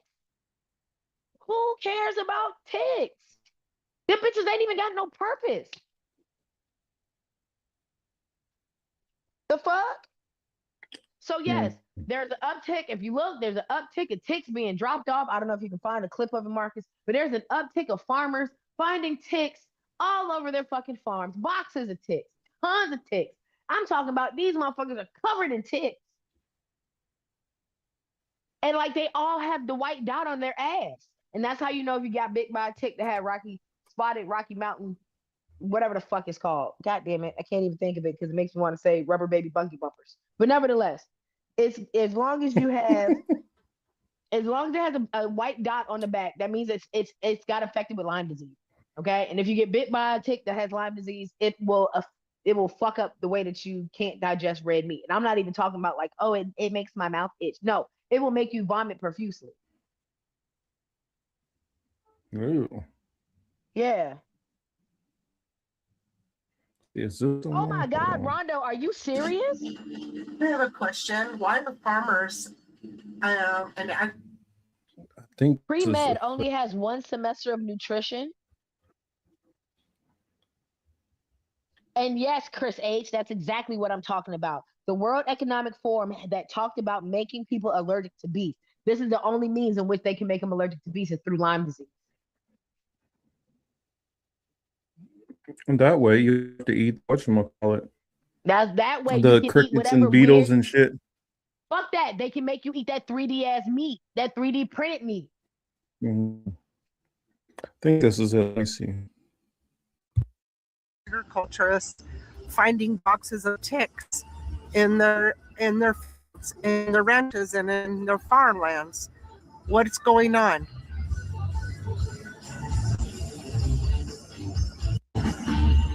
I have a question. Why? My bad. Oh, shoot. This is the one where it was showing. My bad. I didn't find the right video.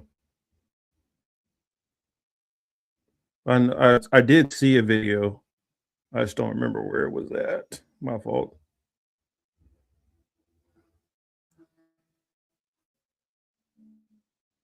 Let's see. What's this video? Show more.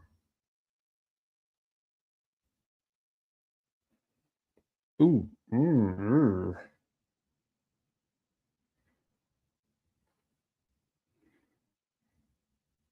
Yeah, I couldn't. Damn, I don't see it.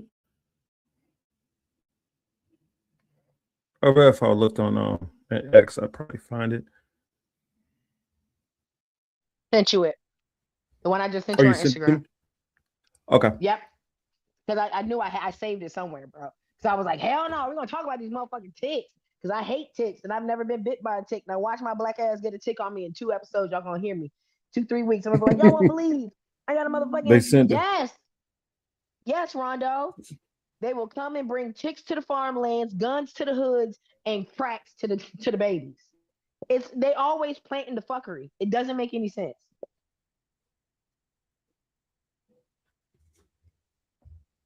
And if y'all know something I don't know, I'm not understanding it. Because at the end of the day, where the fuck do the ticks go in during wintertime? Did they be burrowing? Like, I don't even know the life cycle of a tick, but Bill Gates is over here fucking with them. Like, who want to take a tick and go, ooh, let me do some science on it? Like, that's weird nigga shit. Like, motherfuckers like Bill Gates need to get zapped.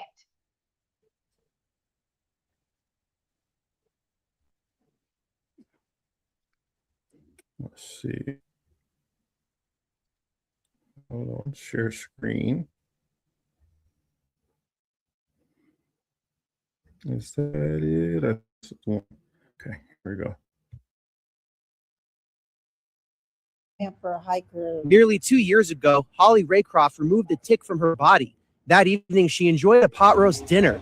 Hours later, the Hampton Bays woman woke up in the middle of the night. I was not feeling so good, stomach, head, the whole 9 yards, and I was having difficulty breathing. Doctors diagnosed Raycroft with alpha-gal syndrome, an allergy to red meat you can get after being bitten by a Lone Star tick. Living in Suffolk County, we've got more alpha-gal cases per capita than anywhere else in the country. Dr. Erin McGinty says now that we're in tick season, she expects to see patients every day. She says reactions from alpha-gal syndrome range from mild to deadly. Hands and feet are a little itchy, or my stomach is a little crampy, to, hives all over the body, to, in most severe cases, anaphylactic shock. Experts say if you live in an area with a lot of deer, you're at risk for getting a tick bite. Now, ticks are prevalent on the East End, so further west on Long Island.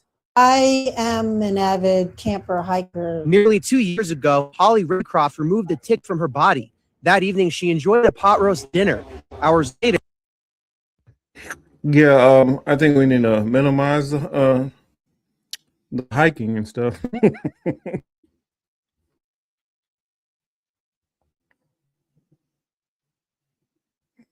Yeah, I think it was a lot of reasons why Melinda Gates decided to divorce him. And I don't think it was all what was going on Epstein Island. I think she's like, okay, you're getting a little too far out here with the fuckery. So I'm convinced, that remember that movie where Brad Pitt was Val Kilmer was the fucking scientist on that island and made Brad Pitt into like a half dog. Island of Dr. Moreau? Yes, that's Bill Gates. That's his biopic. We just didn't know it. That's a Bill Gates biopic. The new island that they have, what is it? Excuse me, sorry to blow my nose. Started with a P. Pro something.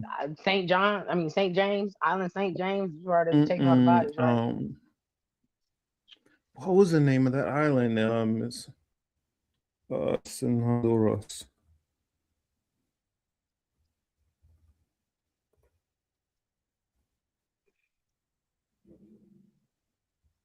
What is the name of that?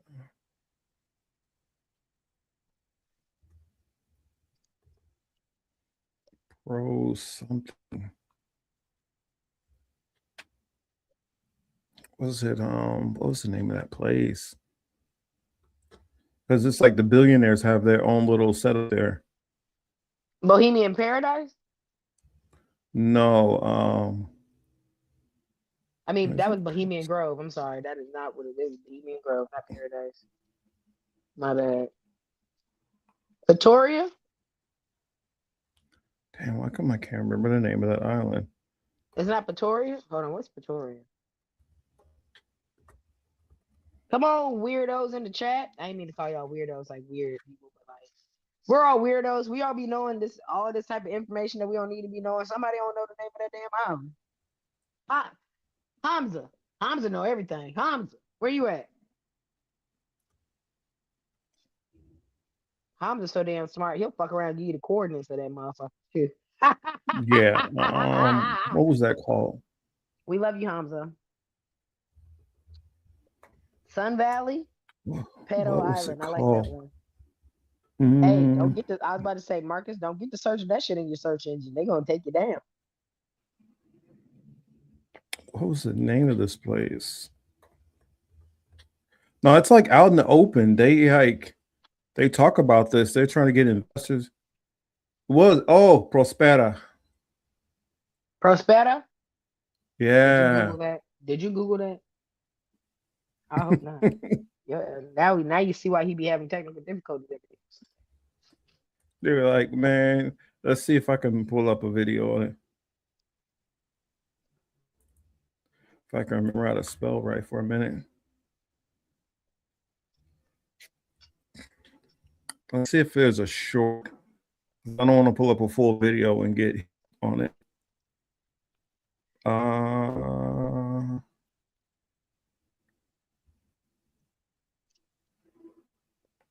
Because I know some of these bigger channels, they don't like you to use their stuff. Let's see. What's one that I think we can get away with using? I don't want to use that. That's the actual one from Prospera. Because they got their videos all over the thing. Is this where they're gonna be making them 15-minute cities and shit? Is that Peter They Thiel making a Island? whole lot of other stuff. In fact, this I'm Peter just going Thiel ahead and share Island? my screen. I'll just share my screen and show some of these videos. Share.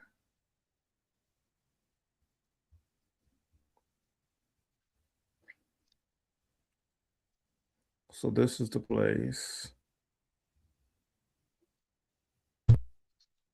Guy says he's found the answer to stopping illegal immigration into the U.S. He's hoping his new project in Honduras will help attract capital and encourage development, discouraging economic immigration. This is Prosper, and its founder says it's the world's most ambitious experiment in self-governance. Located on the island of Roatan, the community has become a magnet for Silicon billionaires, libertarians, and entrepreneurs. It's called a prosperity zone, where private corporations run services instead of the local government. Incentives like tax breaks will hopefully bring businesses back. Proponents say the project is a poverty relief initiative. Eric Berman came up with the idea in 2014. He even pitched it to Donald Trump in 2016, alongside other conservative groups. In their view, the U.S. was headed towards economic collapse. And he wanted to prevent the mass migration crisis we've seen in Venezuela from happening in Honduras. But in the village of Crawford Rock nearby, the locals are angry. The population of Roatan has grown fivefold over the last 20 years. They need more roads, a bigger highway, and a better police station. And legal protections. Prosper residents will pay none of these taxes themselves. So the locals are fighting back. President Castro opposes Prosper, and her administration has moved to overturn the law that has allowed this arrangement with foreign companies. Prosper and Honduras are now locked in a legal battle. They say they're trying to enable development that will help the people by creating jobs and supercharge the economy. But the locals worry that the new age city will continue to grow and develop on their land, taking away their homes and causing environmental damage. Several similar projects across the world are looking to prosper. They want to know what went wrong and how to avoid the same problem. Este es el edificio más alto que tiene Roatán, Próspera, ubicado en Banda del Norte, en la comunidad de Coffee Rock. That didn't tell us nothing but the location. Okay, that's fine. Este tipo dice que ha encontrado la solución para detener la migración ilegal. Let me see if I can find, because he's talking about that's the same one, just talking about legal immigration. I love how they said other countries are trying to find ways to make it. Remember, they're gonna kill them. They're gonna kill them niggas. That's not the thing I was trying to show about it. What I was trying to show about it was let's see. Oh, wait a minute. I think I saw one of the videos. Here we go.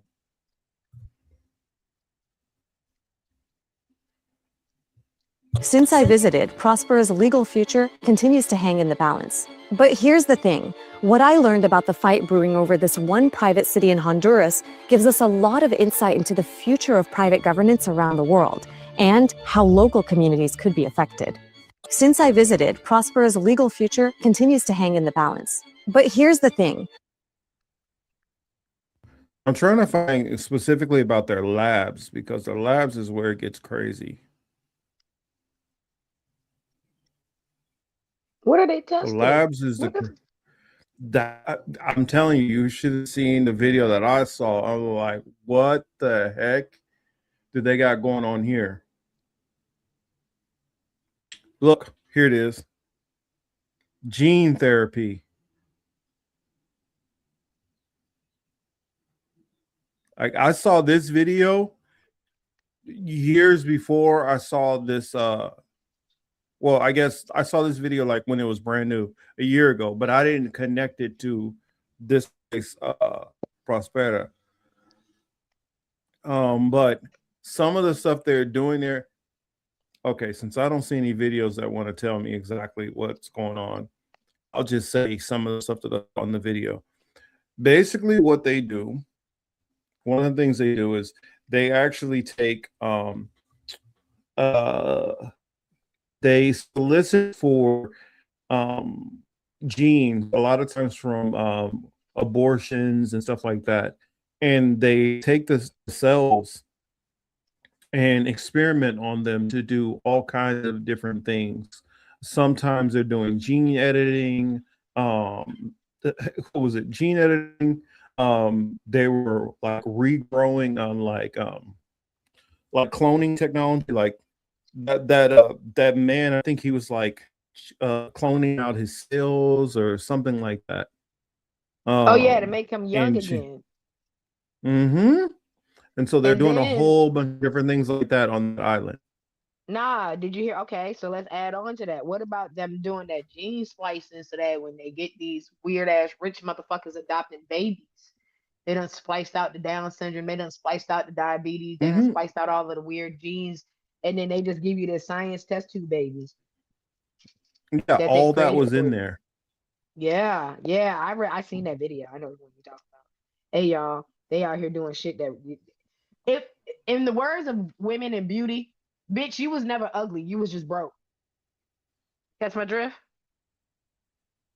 Like, yeah, some of the stuff You're that I not ugly, saw. bitch. You're just broke. You're just broke. And so yeah, hey y'all, it's not the fact that yeah, they're feeding us disease food, but it's because we broke. And honestly, it's everybody. Like, even if you do got a little bit of bread spread, baby, you broke compared to them motherfuckers. That's why Byron Trump looked the way he looked. He got to be the first. He got to be like series 5 or 6 in Gene Babies. In this exact moment, we've actually All right. created a conversation. Sorry, I muted it because I want to look for this part so I can show you guys what I'm talking about. Because this guy goes inside of the place. With the chambers and shit. And so Don't they got one in Arizona, y'all? I swore they got one in Arizona. They got the little incubator chambers in Arizona. I know them. Let's see, is this the video that I saw? So I'm gonna put it on the screen and I'm gonna talk through it, but I'm gonna leave it. I'm going to leave it. Let me stop that. Pause. This is the part where I want to show. But I'm not going to play the sound. I'll just leave it so you can read it on the screen. And if you need to go back and stop this or whatever, We'll leave the you name with of the link. Y'all can video. watch it on y'all. Hey, yeah. Just give it a link. Don't put our name in it. Yeah. You guys see the name of it right here? There you go. Videos from Yes Theory. Our fucking Well, our here, I'll FBI agent is going to have a field day with us today. Mm-hmm. He's like, oh, y'all want to So talk this about is the inside. chips? Oh, Okay. chips, and this is talking about getting chip implantations in the body right here. And so, like, most of the people there are all chipped, and so how they go into their offices is with a microchip in their hand. And I think he's trying to see if somebody in the crew wants to go get chipped. So I think the Baby, camera guy you don't, decides that you ain't paying he'll me take the enough. chip. You a bitch ass motherfucker. Ain't enough money in the world. Ain't enough fucking money in the world. I mean, Mm-hmm. thank you for being that dedicated, but ain't enough money in the world. Nah, nah. I'm Yeah, just I'll gonna tell miss them that. like, I'm just gonna miss that. Fuck you. Chip your mama, bitch. Fuck you.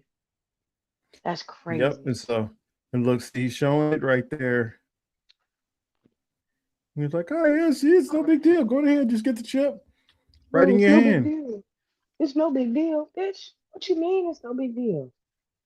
That chick, Mm-hmm. they get mad at me, fire me, and blow my hand off. What? Mm-hmm. And so No.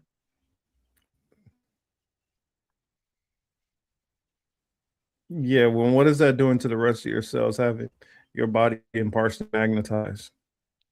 And not to mention, man, you don't even see goddamn germs, and your body be on killing mode. Now you got a whole chip in your hand, and your body's not on killing mode. You're crazy.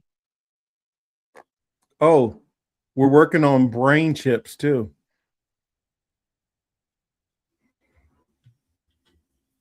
Yeah, so there he's talking about like they got a piece of brain right there, brain matter, where they have a chip in it. Oh, that's human brain tissue, by the way. Oh, where'd they get that from? I don't know. But this is why they love this island, because this is completely illegal to do all this stuff in the United States. Well, not the chip, but definitely to be experimenting with living brain tissue.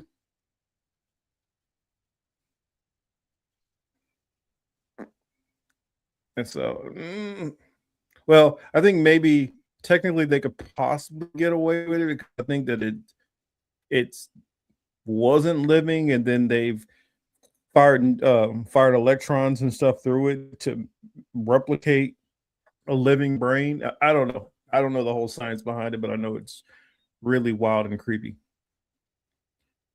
And that's just one of the things. And then this lady right here, further, she's talking about the gene editing, getting the stuff from the menstrual blood. Now, remember, not that long ago, you had that billionaire, and he was trying to get these young black women to get like, you know, their cycle waste and pay them money for it. And this goes for this kind of research here that these kind of people want to And do. these young hoes out here wasting it on spaghetti to keep a cheating ass nigga. Crazy. Well, yeah, like if you had a spinal injury, we could like get, some of your genes, and then we can use this gene therapy to kind of like rebuild your spine and all kind No, of that's different stuff. dumb. And that That's sounds dumb. good, but That's dumb. Because y'all don't even know how periods work. Just last year, they started using actual menstrual blood to actually show you a pad can fucking work. No wonder these bitches been having bitches leaking public left and right for the last 30 some odd years. They just started using menstrual blood for pads. And now you're telling me, oh yeah, we're going to take some menstrual blood and we're going to do gene cell repair off of it. Man, fuck you. Let the that's young hoes what keep putting it in. Man, the young hoes putting it in spaghetti to keep niggas because they voodoo priestess now. I'm so over it. well. Marr.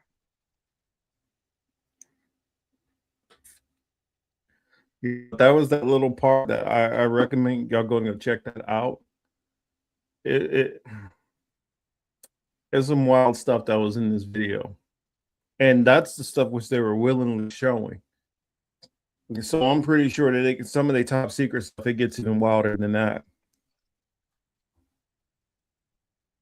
Okay, Marcus, can you Put it hear on. me? Yeah. So my homegirl just sent me this weird ass goddamn post where it's like it looks like CNN, but I really feel like it's AI. Where it's like woman works 3 remote jobs in DC and gets fired. Blah blah blah blah blah blah. Blah. I'm like, huh, that's funny. We were just talking about the girl that worked 2 remote jobs and got fired. Mm-hmm. Now the other part that gets me is they never use the girl's actual name. They just call her Lisa. Her name isn't really Lisa. It's a pseudonym. I be I thinking think they be making this shit up. the other girl, she had a different name. I don't remember. I think I've already deleted it, but I mean not deleted, but already closed it. Morning, everyone. Oh shit! I am Sorry. set. Sorry, got too many links open. That's a whole. I don't even need that one anymore. But what was it? I think it was. Oh, that's right. It was one other thing. I ended off on a funny note to get you guys crazy stuff before we leave. But where did it go? This was kind of a parody. I think it's a parody. I hope it's a parody. For what they were saying, like if gas and everything and oil prices get too out of whack, they have a solution for us. Well, I know it's a parody. I'm just joking with y'all, but check this out. You know, for a little laugh. Or Townsville.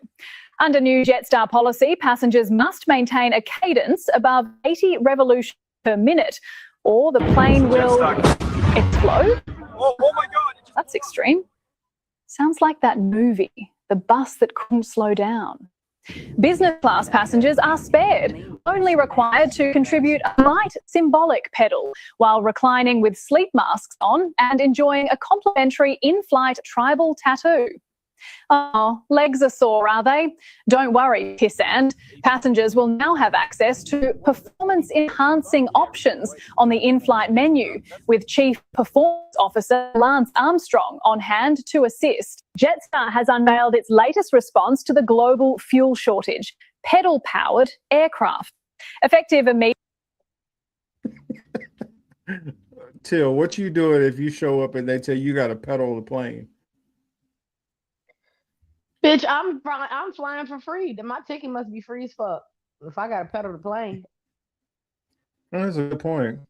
I want my But who shit gonna free. pedal? Gotta be on there for a couple of hours pedaling. Hey, all I know is there better be first class. I'm flying first class because I have a feeling they won't have to pedal. But them coach seats better have them little things at the bottom, like them little step aerobics back in the day. Mm-hmm. I'll help from 23C. Shit. I'll help. My shit better be free though. Yeah. Shit. And it better be on autopilot once we in the air, because I'm gonna get tired.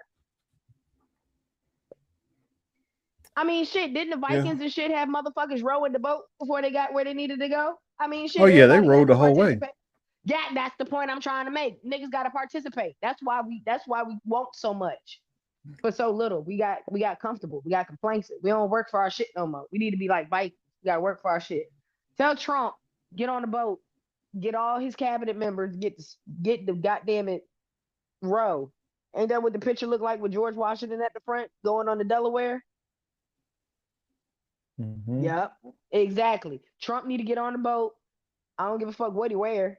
Shit, can't dress no damn way. But get you and your little friends, hedge, whatever the fuck, the hedge clippings, whatever the hell that nigga name is. Get all their asses. Cash Patel need to get his ass up on that boat too. Shit, rehire Pam. Get her ass back on the fucking roster. Bring your ass. Okay. I think Pam gonna be on her way to jail eventually. Hey, before she go, get the rowing bitch. Get the big busty bitch too. What's the old Chrissy Noel husband? Come on, big busty. Bring them titties too. Come on. Get on the boat. Get the rowing. Row your ass over to that motherfucking peninsula since you want to do a blockade so motherfucking bad. Get the rowing them motherfuckers over there and let them get handled like that. That's what I feel. Everybody in the green say aye. Aye. Come on now. I'm with you. There you go, Trump. There's your blockade. That lets me know that my friends' kids, because it just dawned on me that I have people in my life whose kids are old enough to get drafted. My little nieces and nephews and god kids and shit. I'd be damned if the only option they have is the military. You sent my child over there to be at the motherfucking blockade of some shit that you started in the first fucking place, but your bitch ass ain't over there. Crazy work. Nope. I got about 4 or 5 family members who are active duty right now. You feel what I'm saying? I ain't even talking about my friends that are still active, bro. I still got active duty friends. I ain't even went into friends. I'm just talking about like little cousins who are in the army. You know what I'm saying? That shit is crazy, bro. That's crazy. That's crazy. This is insane. Why are we crazy? It's crazy. Yep. I mean, like, y'all picked the army too. The one branch where they like, you know what? Hey, here's a gun. Go to the front of the line. I mean, they still behind the Marines.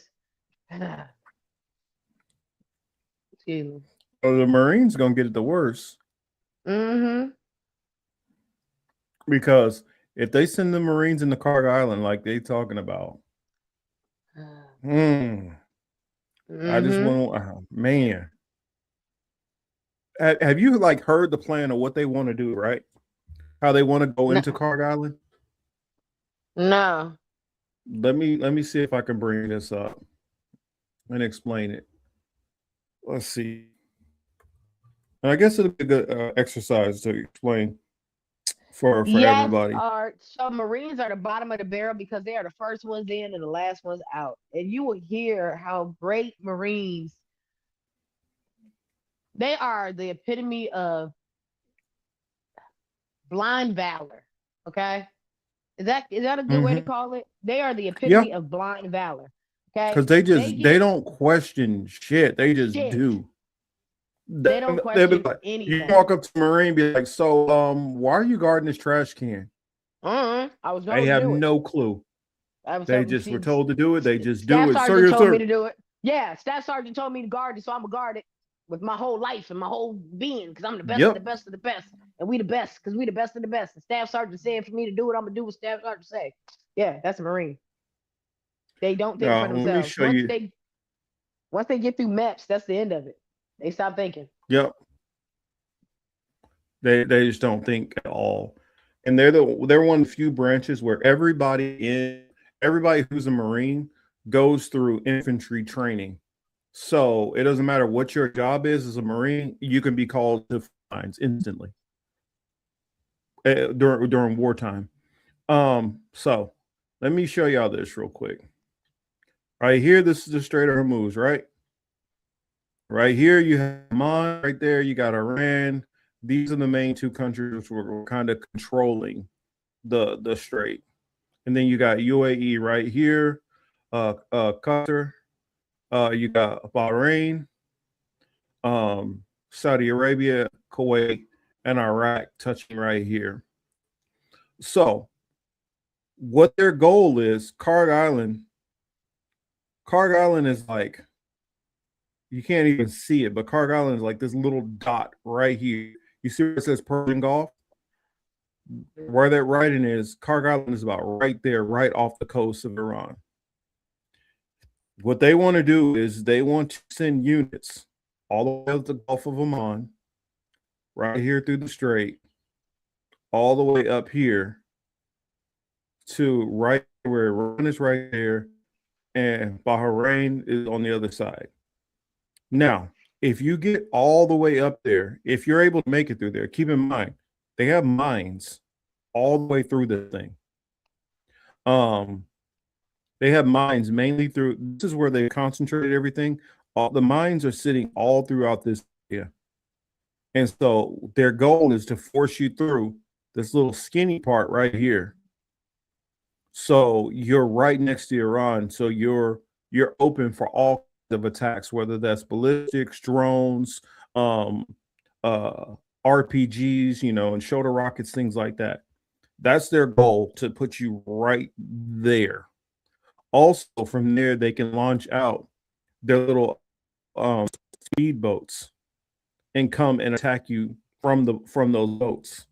So what Trump's plan is he wants to send in a MU unit, which is amphibious assault unit, which the Marines would be riding on, and they would come all the way up here and hold Cargo Island right there, this little bitty tiny dot. Now, if you try to run boats in there, the boats have to make it through, the naval ships will have to make it through all the mines that sit here, navigate the mines successfully, and get all the way up there for support. If you just drop them there, and then they start getting launched on in this area and trying to get out, they have to come back through this area quickly with all those mines sitting there while Iran has various places of ballistic missiles all scattered along this coastline waiting to launch. Not to mention, I guarantee you that they already have their infantry unit waiting and ready. So the moment that the Marines would land here, they'll probably get there and see nobody there and think, oh, this is pretty odd. Where's everybody at? And all of a sudden, boom, boom, boom, boom, the drones will start hitting them. As they try to escape, if they're not able to, well, or they could attack them straight there while they're on Karg Island. What I believe would also happen is at that same time, if not right before it, there will be attack on all of their ships, so that it basically leaves them dead in the water. By taking out their ships, it leaves them stuck on Karg Island while they're getting launched on by drone attacks. And it's going to take for them to possibly send in, if you send in a carrier, that's a bigger target. So more than likely, you're going to probably send in a destroyer, which is still a good size, that can have weapons to launch back. But at the same time, now you can launch ballistic missiles on those destroyers. You see what, this is just not a good situation. And let's say, oh, well, if they decide, oh, well, we'll just try to run air cover the whole time. Well, what happened when they just recently, had their little mission in there, and all those planes went down? They had more planes drop in one day than, any time since the Vietnam War. So that's the situation that we'll be getting into. If you look at Karg Island itself, it's also very possible that they could stage a unit of infantry in some kind of, I don't know, they could have bunkers already there where they just got troops just sitting there waiting. And as soon as they come on, after they bomb them to smithereens, then they could actually launch an attack from ground troops on the Karg Island to mop up what's left. It looks like a very bad situation, but it's looking closer and closer. Like that's the angle which President Trump is going to go towards. Hey, Coast Guard can't make it over there. Their boats are too little to help. if he dies. I mean, they already showed that. Was. Trump already said that. They already shit showed early in the war. that they were trying to send the A-10s over, and like I remember being in Air Force Junior ROTC, the A-10s we used to always think of as tank killers. Well, they're not fighting the conventional military. So when Trump talks about, oh, we've destroyed their Navy. No, you've destroyed their conventional Navy. You haven't destroyed their mine ships. You haven't destroyed, all their mines that they all over the place. I'm pretty sure that they probably have, other ways to launch. Well, of course they have other ways. You don't have to only launch a torpedo from a ship. Even though I was on a ship and we had, I'm trying to remember what they're called. Surface mount launchers, but like the launchers are literally on the sides of the ship. But there's other ways. Like I'll show you what I mean by the launchers are on the side of the ship.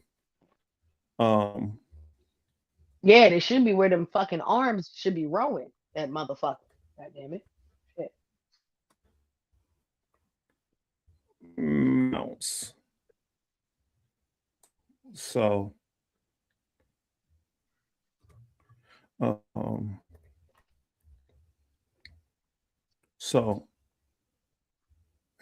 the torpedo mounts, let me share my screen now, are literally on the sides of the ships, on topside ships. On subs, they're in a different place, but more than likely, I guess that's another route you could try going in with subs. subs can dive and go below them, but right here, see how it's on the side of the ship, and then they crank out and turn to the sides and launch off the sides of the ships. Which normally, I want to say that our mounts were on the starboard side. No, they're on port. They're on the port side of the ship. And so this is showing facing towards the back of the ship aft. And so that torpedo shoots out from the side, and you can load about 3 at a time. And you'd have to go back inside the ship. There's basically like a dolly almost, and then you guys hand lift another one over there, and then like almost like a gurney, like taking it out and then load it in there. Then you have to pressurize the air, put on another ballast, crank that on tight. I'm not going to do the whole procedure, but the other ways that it can be launched is if they have helicopters or planes. There's ways where you can band torpedoes on so that once the banding arm flops off, it pulls the pin out of the seawater battery actuator. So when it hits the water, the salt water gets in there, kicks on the battery, and then it goes into a search pattern. But you do have some which are dumb torpedoes where they just kind of, take off, whereas ours have basically like a gyroscope, and they send out certain signals and look for frequency to attack. But I would not, if we're sitting in the ship, the only real weapons that you're going to, I don't know what you can use, but maybe anti-aircraft weapons. I don't know. It's just, you don't want to be taking those ships through there. It's not a smart solution. You also don't want to underestimate your opponent. I just look at it as the way geography is in favor of Iran. That's the reason why most people have avoided fighting Iran, because it's not that Iran necessarily has such super great technology. It's the landmass of Iran itself is very, very tough. And what I mean by tough, even the mountains, the type of mountains that they are very they're like granite strong, like they can literally take attacks. So if they're able to submerge themselves far enough, you could drop bunker busters all day long and not do jack to that surface. They can sit right up under, get a little rock, but they're still up under there. And they open their mounts, launch, cover right back up, and you're not doing anything to attack them. The only way you're going to be able to affect them is you're going to have to mount ground troops and go in there to, take them out of the places where they're nestled at.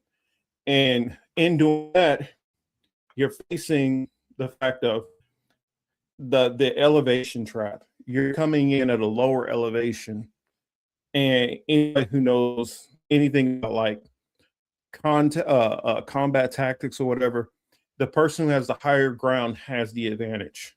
You're able to see them kind of a lot better. You're able to pick them off and attack them with snipers and all kind of things. It's just not a good way to go. Also, the fact of they're in their home field. They know that area, they know that terrain, and you're going into a hostile population without knowing the full capabilities of their armed forces who are on the ground. Also, you may not even have a exact positioning and coordinates on where that said enemy is coming from.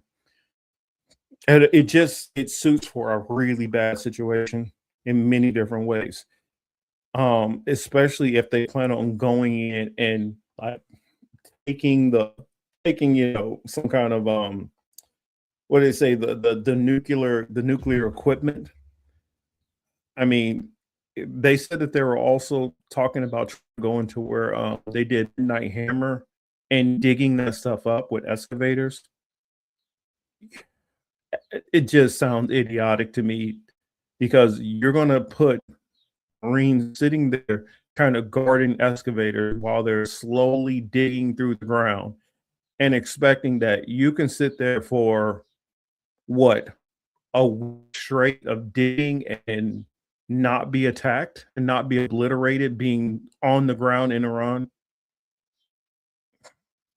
I don't know. It's just, and so you would have to excavate it and then take the time loading all that up. You're looking at a week to 2 week process as you're a sitting duck. This is what Trump is trying to send these people into. And so what I see is, if he does the Carg Island, or he tries to go after the, the materials that was from Midnight Hammer, or if he tries to go into the mountains and try to go after their launchers, you're sending a whole lot of people instantly to their death. He don't give a damn. What did he say in the beginning of the war? We're gonna lose a lot of lives. Blah blah blah blah blah blah blah. All this other dumbass shit. He don't care. Yeah, we're expendable. We're expendable I because think, people in the military are poor. Oh, I know. That's how he views But it. That's how he views it. when it'll matter, it's not that the body count will matter, because I think they're lying about that anyway. It'll matter when the economy starts to crash. That's when it'll matter, when he starts to see that stock market start falling and falling and falling. It has When he been, see the though. bond market. Nah, he's seen it take a couple little tiny dips, and he hasn't seen it go into free fall. When he sees it goes into free fall, like George Bush saw in 2008, or no, what was that? Was that 2008, or no, it was before 2000? It was like what, 2006? When you see that free fall, that's going to sober you, because when it gets to that point, especially how so many Americans are stretched as it is, you are going to see real anger in the streets. And I say it's going to be pretty rough for just the average, politician to walk these streets. I'm telling you, it's going to be a lot of people having to pay for security. And when it gets to that point, you're not only going to lose the House and the Senate, you're going to lose the House and the Senate, and you're going to have people with pressure on them to not only impeach and remove, but impeach, remove, and imprison. When it gets to that point, that's when I think, it's going to start sinking in. But Trump's one of those people, he's not going to learn until it's too late. Unless one of his billionaire backers, it's like, hey, this is what's about to happen. You're about to fuck yourself royally. That's the only way I see it going. Hey, because I got if he's gas still, today. I'm sorry, I was responding to the No, chat. go ahead. He was like, "Are we running out of gas on the 15th?" And I mean, shit, we might. I think Shit, it's I a got good mine today. possibility that we can be looking at the 15th. Like I said, I've heard estimates of around the 15th to the 20th. Hey, what's up, Tom? But this is the thing, hey, Tom. But this is the thing that I'm thinking about. So if gas runs out, who going to work? Because I'm not walking. You ain't gonna catch me being no Philippines, Vietnam. Nah, fuck that. Oh, have you seen what they've been doing in a lot of these Asian countries? Nah, what they doing? Because Making people work from home. they're already running out. Right now in the Philippines, they're literally having to stop riots and fights at the gas station. Like, people are robbing the gas stations. You have they're making everybody work remote. Schools are out, and a lot of the Asian countries are already suffering. They've even said, I think either it was France or Italy. I think it was France, where they're already making everybody out on Wednesdays. Like, Wednesdays, either you're out of school or you stay home. They're already doing that because they're looking at the possibility that they'll be out of diesel fuel soon. And so once they go out of diesel fuel, it's going to affect flights into the country. Because you can fly into the country, but you can't fly back out because we don't have gas to get you out of here. They're already like facing that right now. Welcome to the That's why. Thunderdome, bitch. That's why Europe is like. That's the reason why Macron was already doing a deal. That's why he's trying to do a deal with Iran. Shit, I would too, cause this ain't my fight, bro. Hey, this ain't me, man. It's them. See, Macron doesn't have Canada to get oil from. Nah, he should the prime minister, no, the ex-prime minister. He out on dates with Katy Perry. Yeah, they don't have like means to get oil from all these other, like we can get, like if we get pinched enough, they can pinch from reserves out of Alaska. They could get some of the oil. They can kind of put pressure on some of the oil companies to kind of release some of theirs to, to the United States markets. There's a couple of things that they can do, wiggle room, which they can do to kind of make the situation work, or at least extend out a little longer.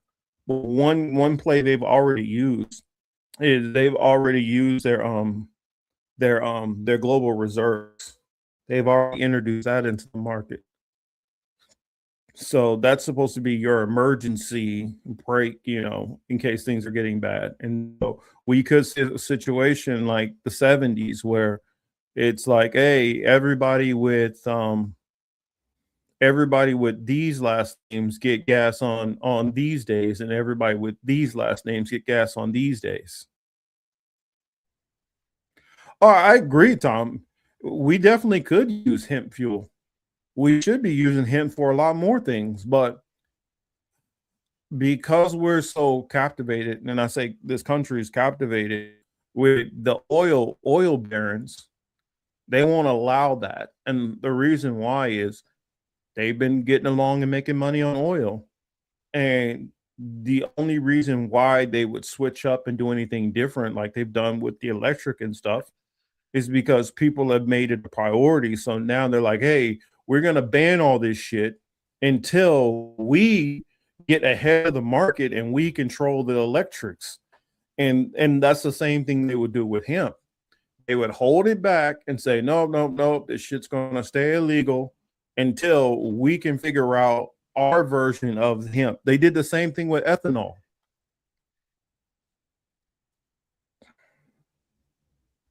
Let's see, has anyone... What about old boy that did it off of fucking plastic? Old boy that made gas off of plastic.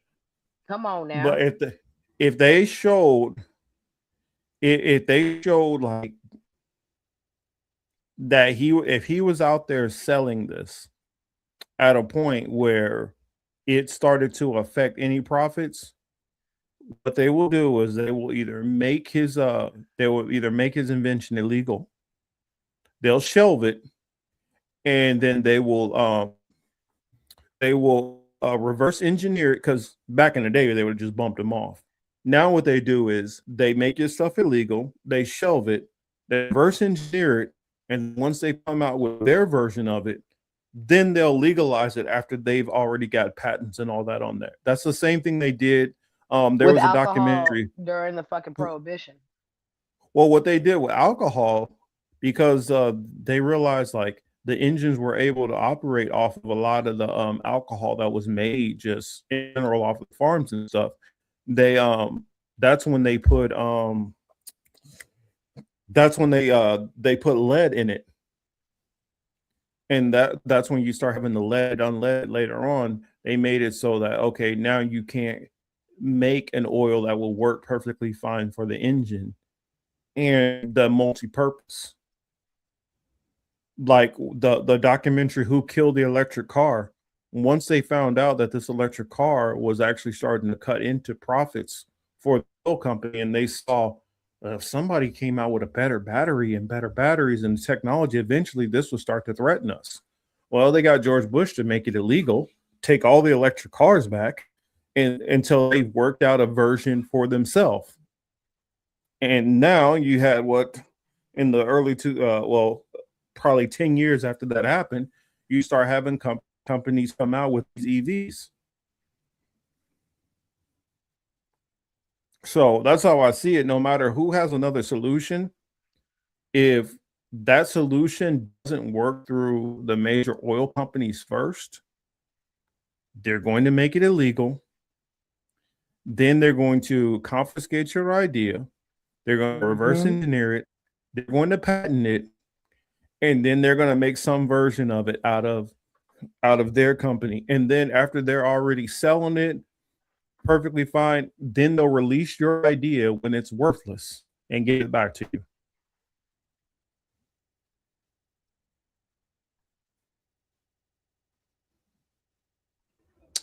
It's a dirty game. I'm just reporting on it. Trust me, I don't like this shit either, but just telling you what they do at this point, because back in the day, they just bump you off. They're like, nah, we're not going to really run that play anymore.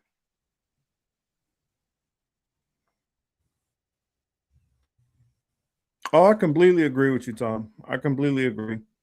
What they're doing right now is transfer of wealth to make the rich richer and make us pay for it all. Yeah, what they're doing is they're short selling on all this stuff right now.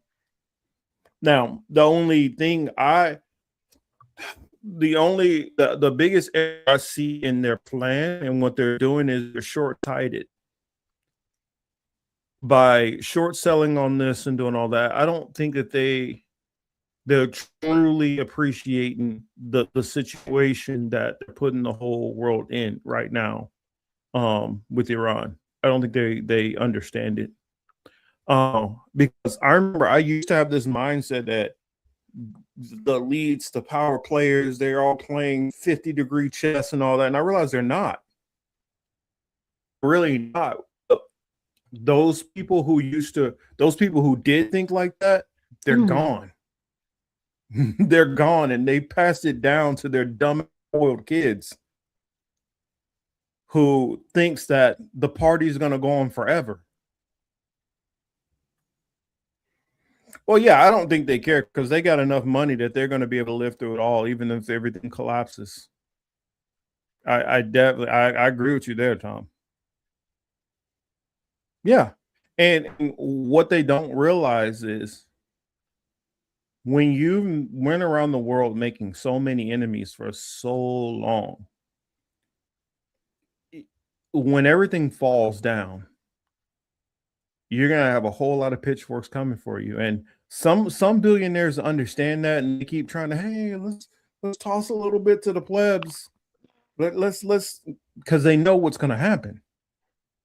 But some of these other ones, they're so fucking arrogant that they think no matter what, you ain't gonna do shit. And sometimes that's what leads to your downfall. Can't underestimate your enemies, right, Till? No. But I don't know. Maybe I'm wrong. I just say, mark my words. 15th, 20th, if they haven't figured out something by then, and we get our last shipments of oil around that time period, after that, I'm saying if they haven't figured out something by May 1st, you about to see shit get ugly really fast. And like I said before, I said this before the election. Do you remember this, Till? When I said, we about to be in an OnlyFans economy. Remember I kept saying that before the election? Yeah. And I didn't know this was going to be the cause of it. But I knew eventually how things were going to go. They were going to tank this economy.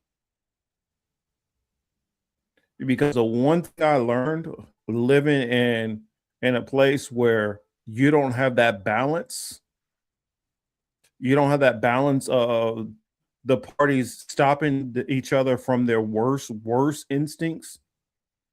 And don't get me wrong, I'm not saying that what they're doing is good. I'm just saying each party stops each other from going further off the cliff. If they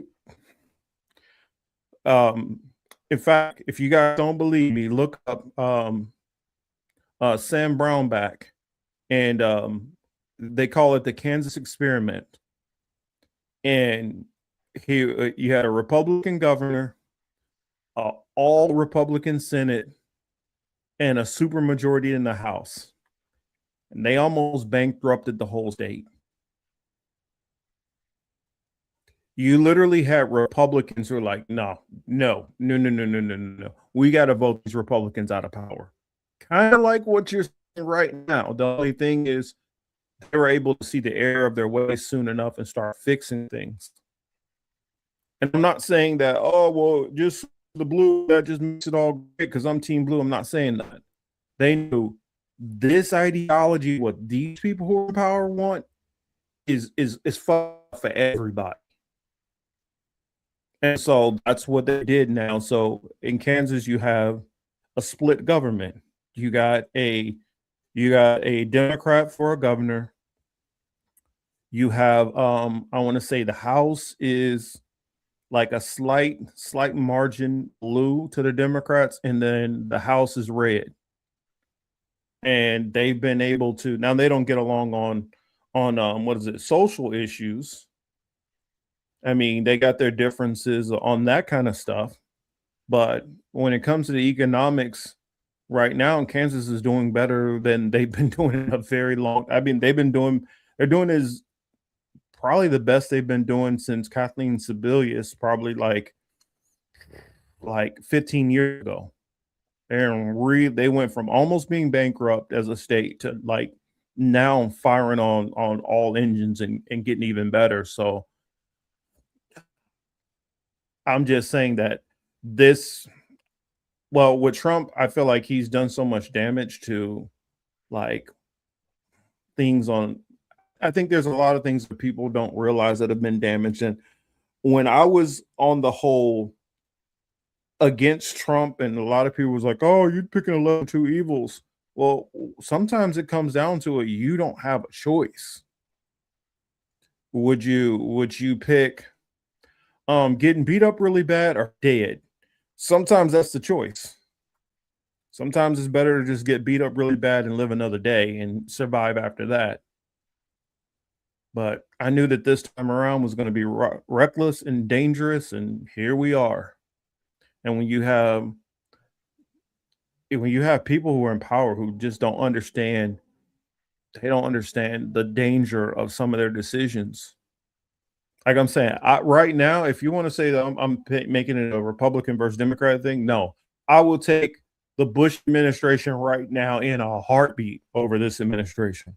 I will take the Reagan administration in a heartbeat over this administration. I will take Nixon. I will take every Republican before this administration. It's just, I feel like right now with the craziness of this administration, craziness of Netanyahu, the craziness of, Bolsonaro, of many of these different right-leaning governments, it's probably the worst of all worlds right now of combining and just danger, because you have a lot of people who are just so.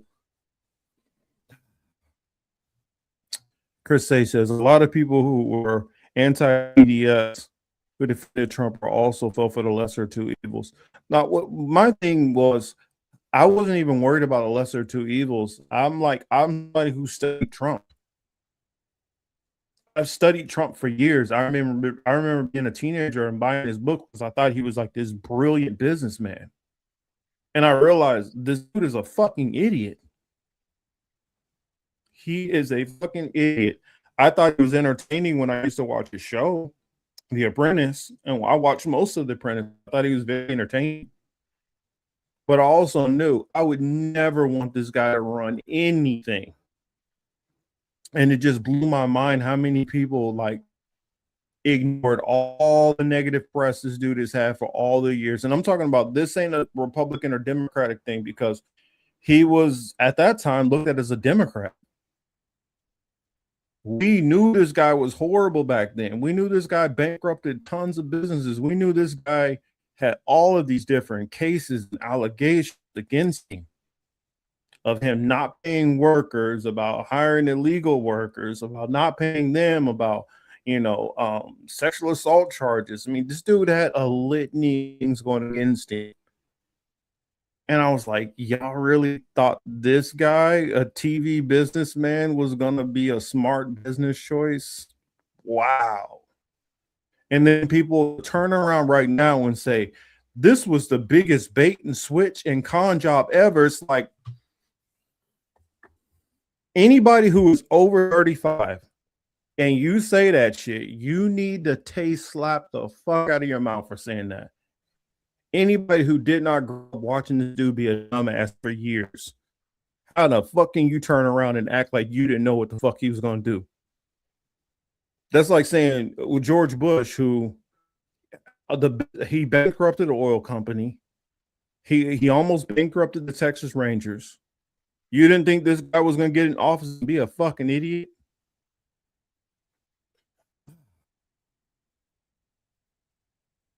I'm sorry. I had to rant a little bit.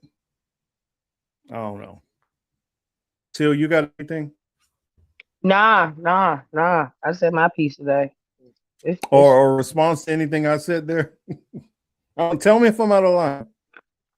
Oh no, I mean, shoot, this is that's the least of our worries. Our country is just that we about to be up out of here. Yeah, I mean, we're looking at a real situation where we're going to World War III. For the people who would like, I don't think nukes are real. Okay, we'll find out. We will find out. Yeah, people who supported Trump in his first term did not pay attention to what he did in his first term in office at all. They didn't pay attention to nothing he did. Ronald says, why did he do commercials for Pizza Hut? He did commercials for anybody to pay him. Oh, well, I get what you're saying. But for me, all you got to say is Atlantic City. That motherfucker bankrupted Trump Hotel, Trump Casino in Atlantic City. I mean, when I did research on studying Trump, anybody who really knew what was going on with Trump would know that Trump didn't have any money. That's the reason why he's doing TV and all that shit. Trump was basically getting paid money for licensing. All of his companies were being held up through money laundering. And some people, it's because the Russians had it. It wasn't only the Russians. Trump was getting money from the Russians, from the Triads, from the Taliban. He was getting money from Al Qaeda. Trump was getting money from every nefarious person around the world because he didn't give a fuck. Money was money. No questions asked. I'll take anything to keep my businesses propped up. And that's what he did. In fact, how Trump got on the Forbes list in the first place. I don't know how he got on the Forbes list. Do you know, Teal? He probably paid to get up there. No, that would be even better. This shows how fraudulent the system is. Anybody in the chat, do y'all know how Trump got on the Forbes list the first time?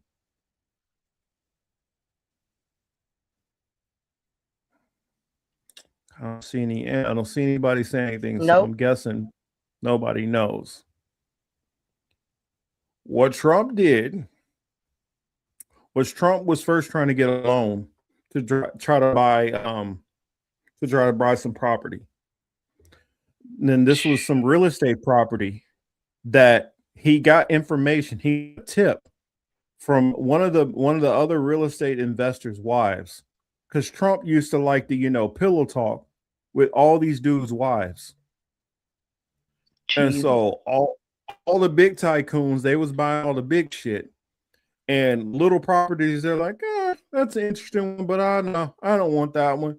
And they would say good things about it, bad things about it. Trump would go and get all these ones that they didn't want. So he was kind of like the little guppy, just swallowing up, what's left over. So what he did to try to get one of his first big buildings in a prime location is they told him he didn't have enough funds to be able to approve for this. Trump does a fake call to to Forbes and tells everybody how much money that he has. They wrote an article talking about, damn, Trump, this up and coming Trump, man, his business is looking really, really good. Then Trump took that article and submitted that article with his loan to get approved for the loan. So he got the loan off of lying to Forbes and getting them to write a fraudulent article basically about him. Then he got the money for that. Then once he bought the place, then he lied about the amounts and got a higher appraisal value on the place and then reported that amount to Forbes.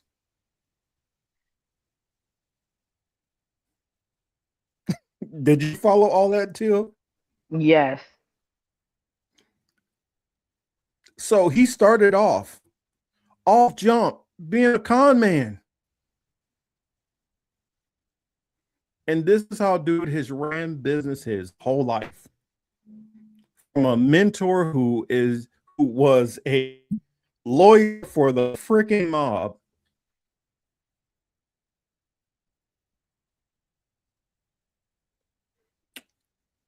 This is how he got his way up. And Roy Cohn and a couple of those other people got him into the idea of like buying like those little tabloid papers. So he would buy a tabloid newspaper. So when a bad story come out about him, he do what they call catch and kill.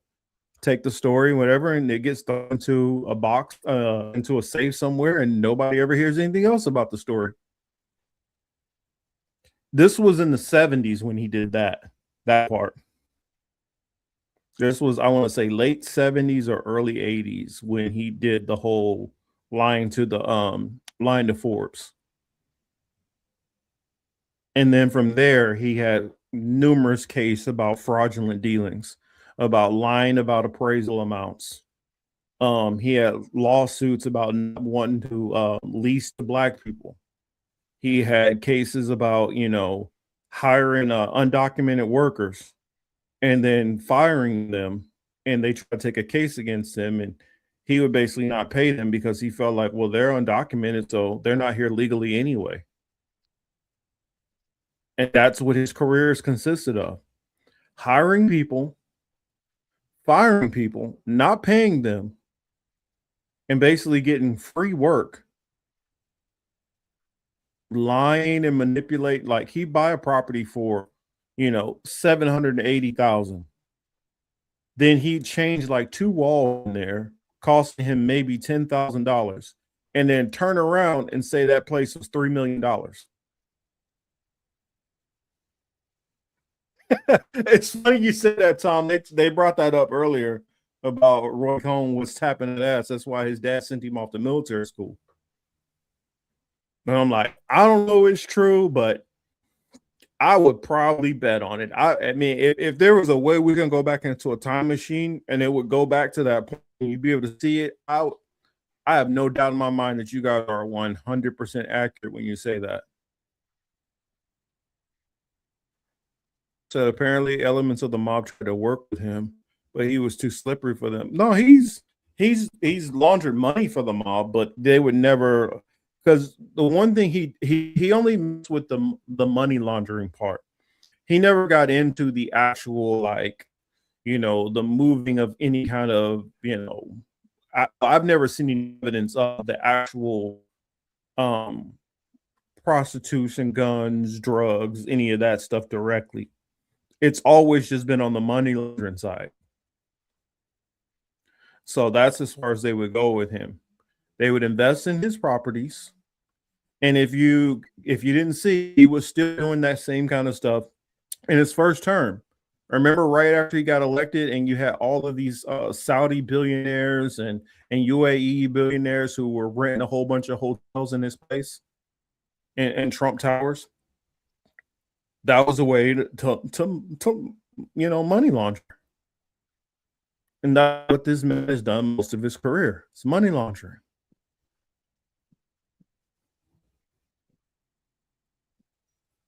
Not only the Russian, I'm telling you, everybody used Trump motels and businesses to money launder. That's the only reason why the Trump Tower still is still active in Vegas is because of the Russians. Trump doesn't even own any of his buildings. Now he may now, but up until like 2020, 2023, 2024, he didn't own any of his buildings. He only owned the licensing for his name on the buildings. Did you know that too? Because he can only have his name and likeness owned. He didn't have the net worth to be able to own all the different buildings. Most of his money is all tied up in one place, Mar-a-Lago. That's the only thing that he really truly owned outright. All the other stuff, his name is on there just under licensing. And he actually helped get his son-in-law out of the billions of dollars in debt he was in, Jared Kushner, for what was it? The place 666 Park Place.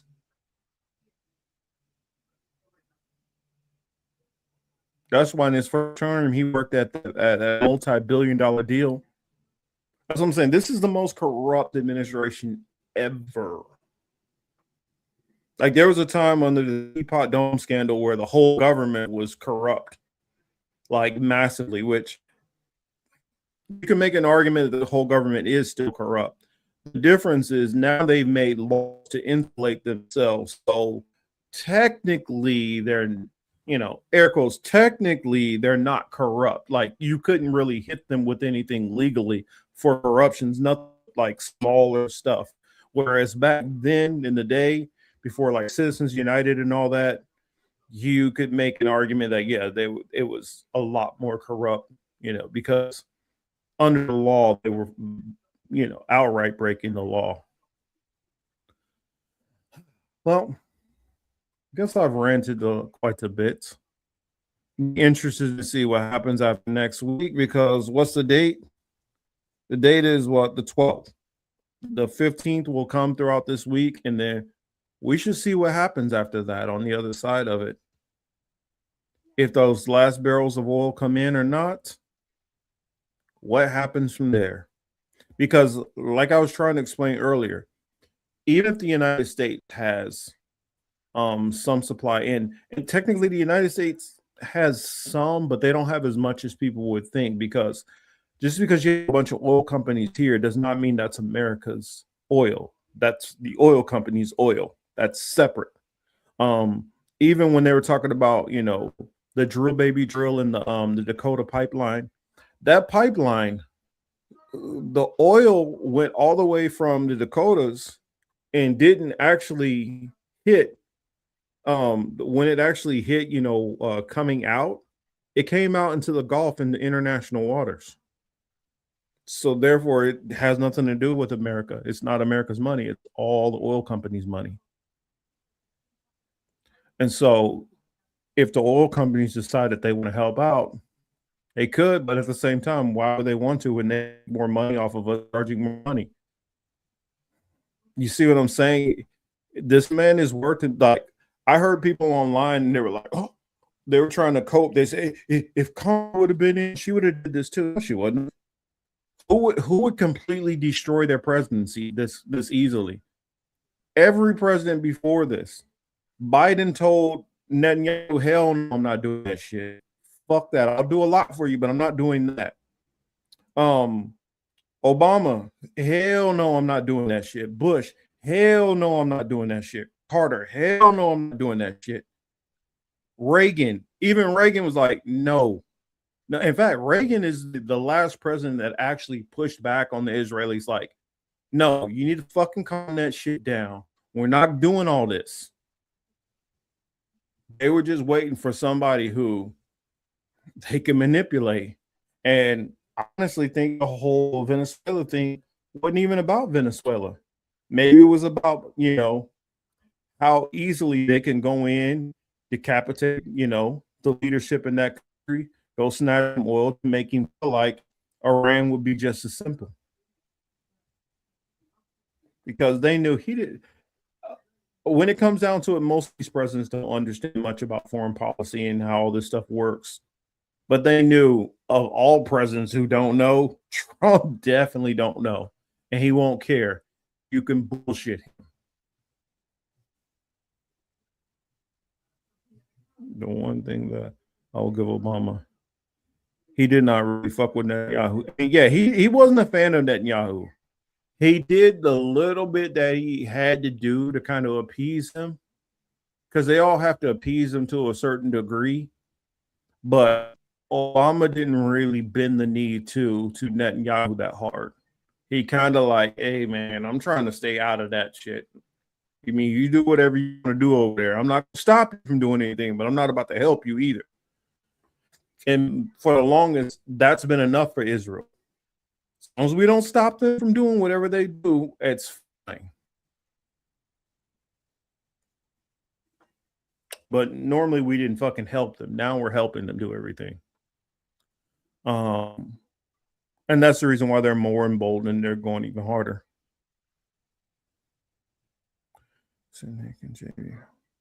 Yeah, I know, Chris. I know they say that, but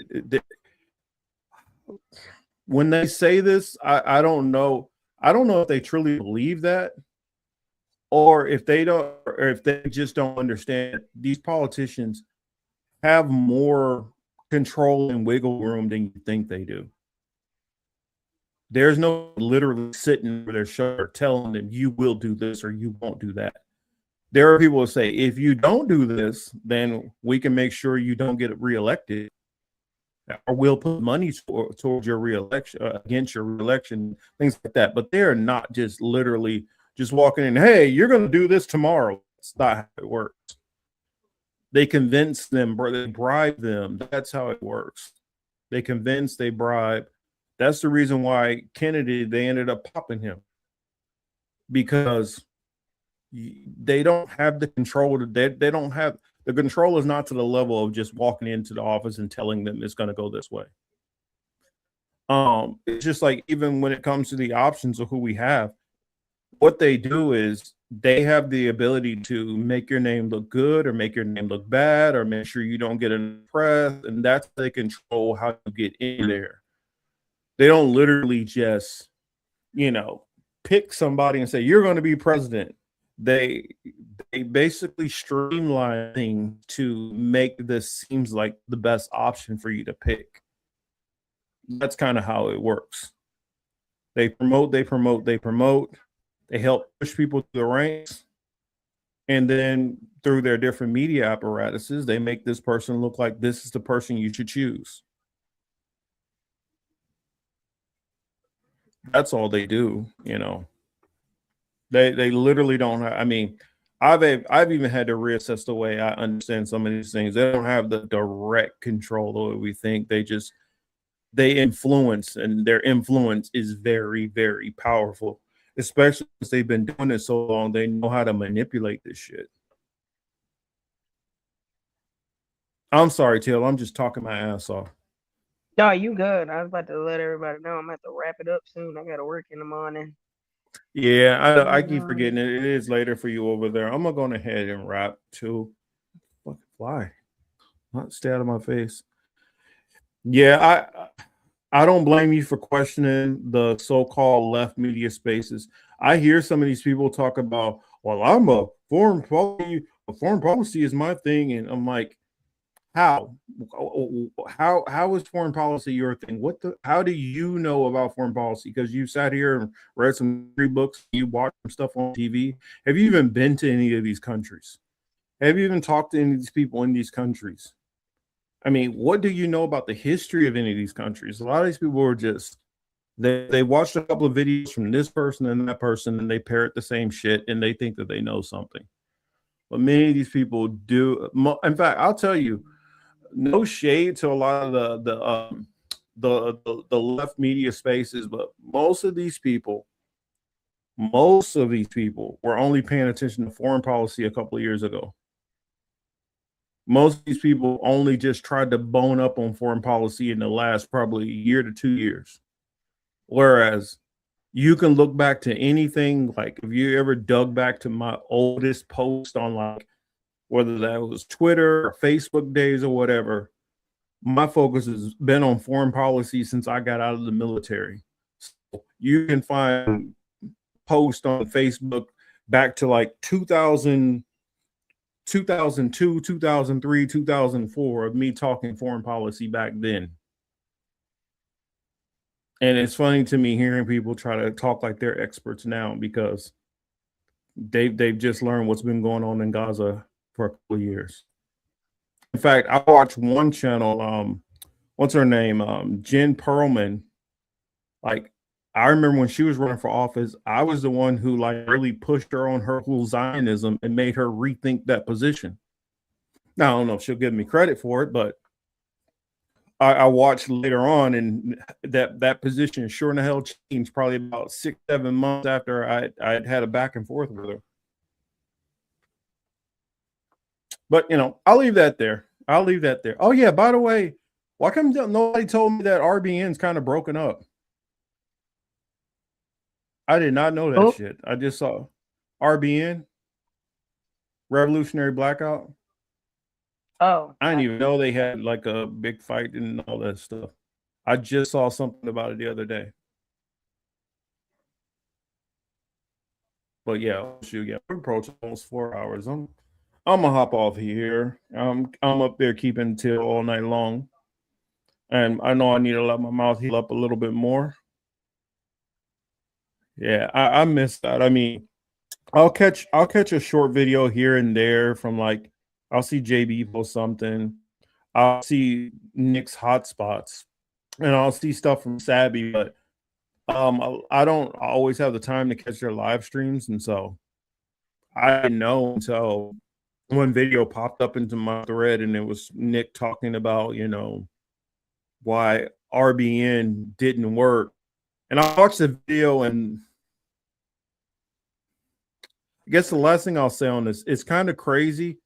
He felt that RBN didn't work because it was a bunch of, because he said he came with the wrong idea of just getting a bunch of different black people and getting them together to have the different voices represented. And he said he screwed up because it should have been, if you're not a communist, then this isn't for you. And the crazy part is, what I was trying to do at the same time when RBN was setting up is to try to set up an environment of a bunch of different black people with different varying views, whether you be a communist, socialist, whether you be a libertarian, and I wanted to bring all that. I called it, in fact, you can look up on my other channel, but you'll see I had what was called Young Black Leaders Forum.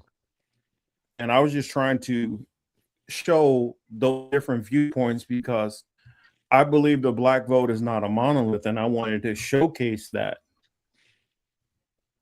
But I guess I didn't get to people fast enough. Some of the people I was reaching out to, Nick was talking to them. I did actually, Nick was one of the people I did reach out to try to put that leadership forum together. I guess I didn't know that secretly he had his own thing going on. But yeah, I did try to reach out to him. I did try to reach out to CJ, try to reach out to Rome. That's crazy. And it was a couple of other people who I reached out to, but I got a handful of people here and there who were interested in, you know, collabing with me. But I guess at that point, Nick was a bigger name. Well, he still is a bigger name, but Nick was a bigger name, and so people kind of went the direction of Nick instead of me. So it is what it is.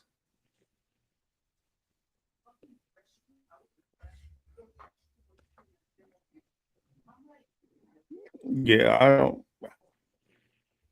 I hear you, Chris. I'll leave it alone. I just kind of wanted to have something where we have, you know, where we're representing a forum where it can be open for various different, you know, views of different, you know, black people. Because I felt, especially in those spaces that time, I didn't feel like I saw a lot of black representation and viewpoints. And I wanted to foster a place where we could have all of the different viewpoints represented. And so when people complain about white liberals or white libertarians or conservatives or whatever, there was a home of people of all of these different viewpoints of Black people, so you can see the differences. But I don't know, maybe some other time, maybe I might try to retry that again, but we'll see. We'll see. But nonetheless, I'm always going to keep doing what I'm doing here. And much appreciation to my lovely co-host, Miss Teal. That's, you know, hey, much love to everybody out there. I appreciate you all. Hope things don't get too crazy. Hopefully my mouth is a little bit better by next week. And this political matrix. Y'all have a good week. Have a good week, guys. There is discrimination in this world, and slavery and slaughter and starvation. Governments repress their people. Millions are trapped in poverty, while the nation grows rich, and wealth is lavished on armaments everywhere. These are differing evils, but they are the common works of man. They reflect the imperfection of human justice, the inadequacy of human compassion, our lack of sensibility towards the suffering of our fellows. But we can perhaps remember, even if only for a time, those who live with us are our brothers, that they share with us the same short moment of life, that they seek as we do, nothing but the chance to live out their lives in purpose and happiness, winning what satisfaction and fulfillment they can.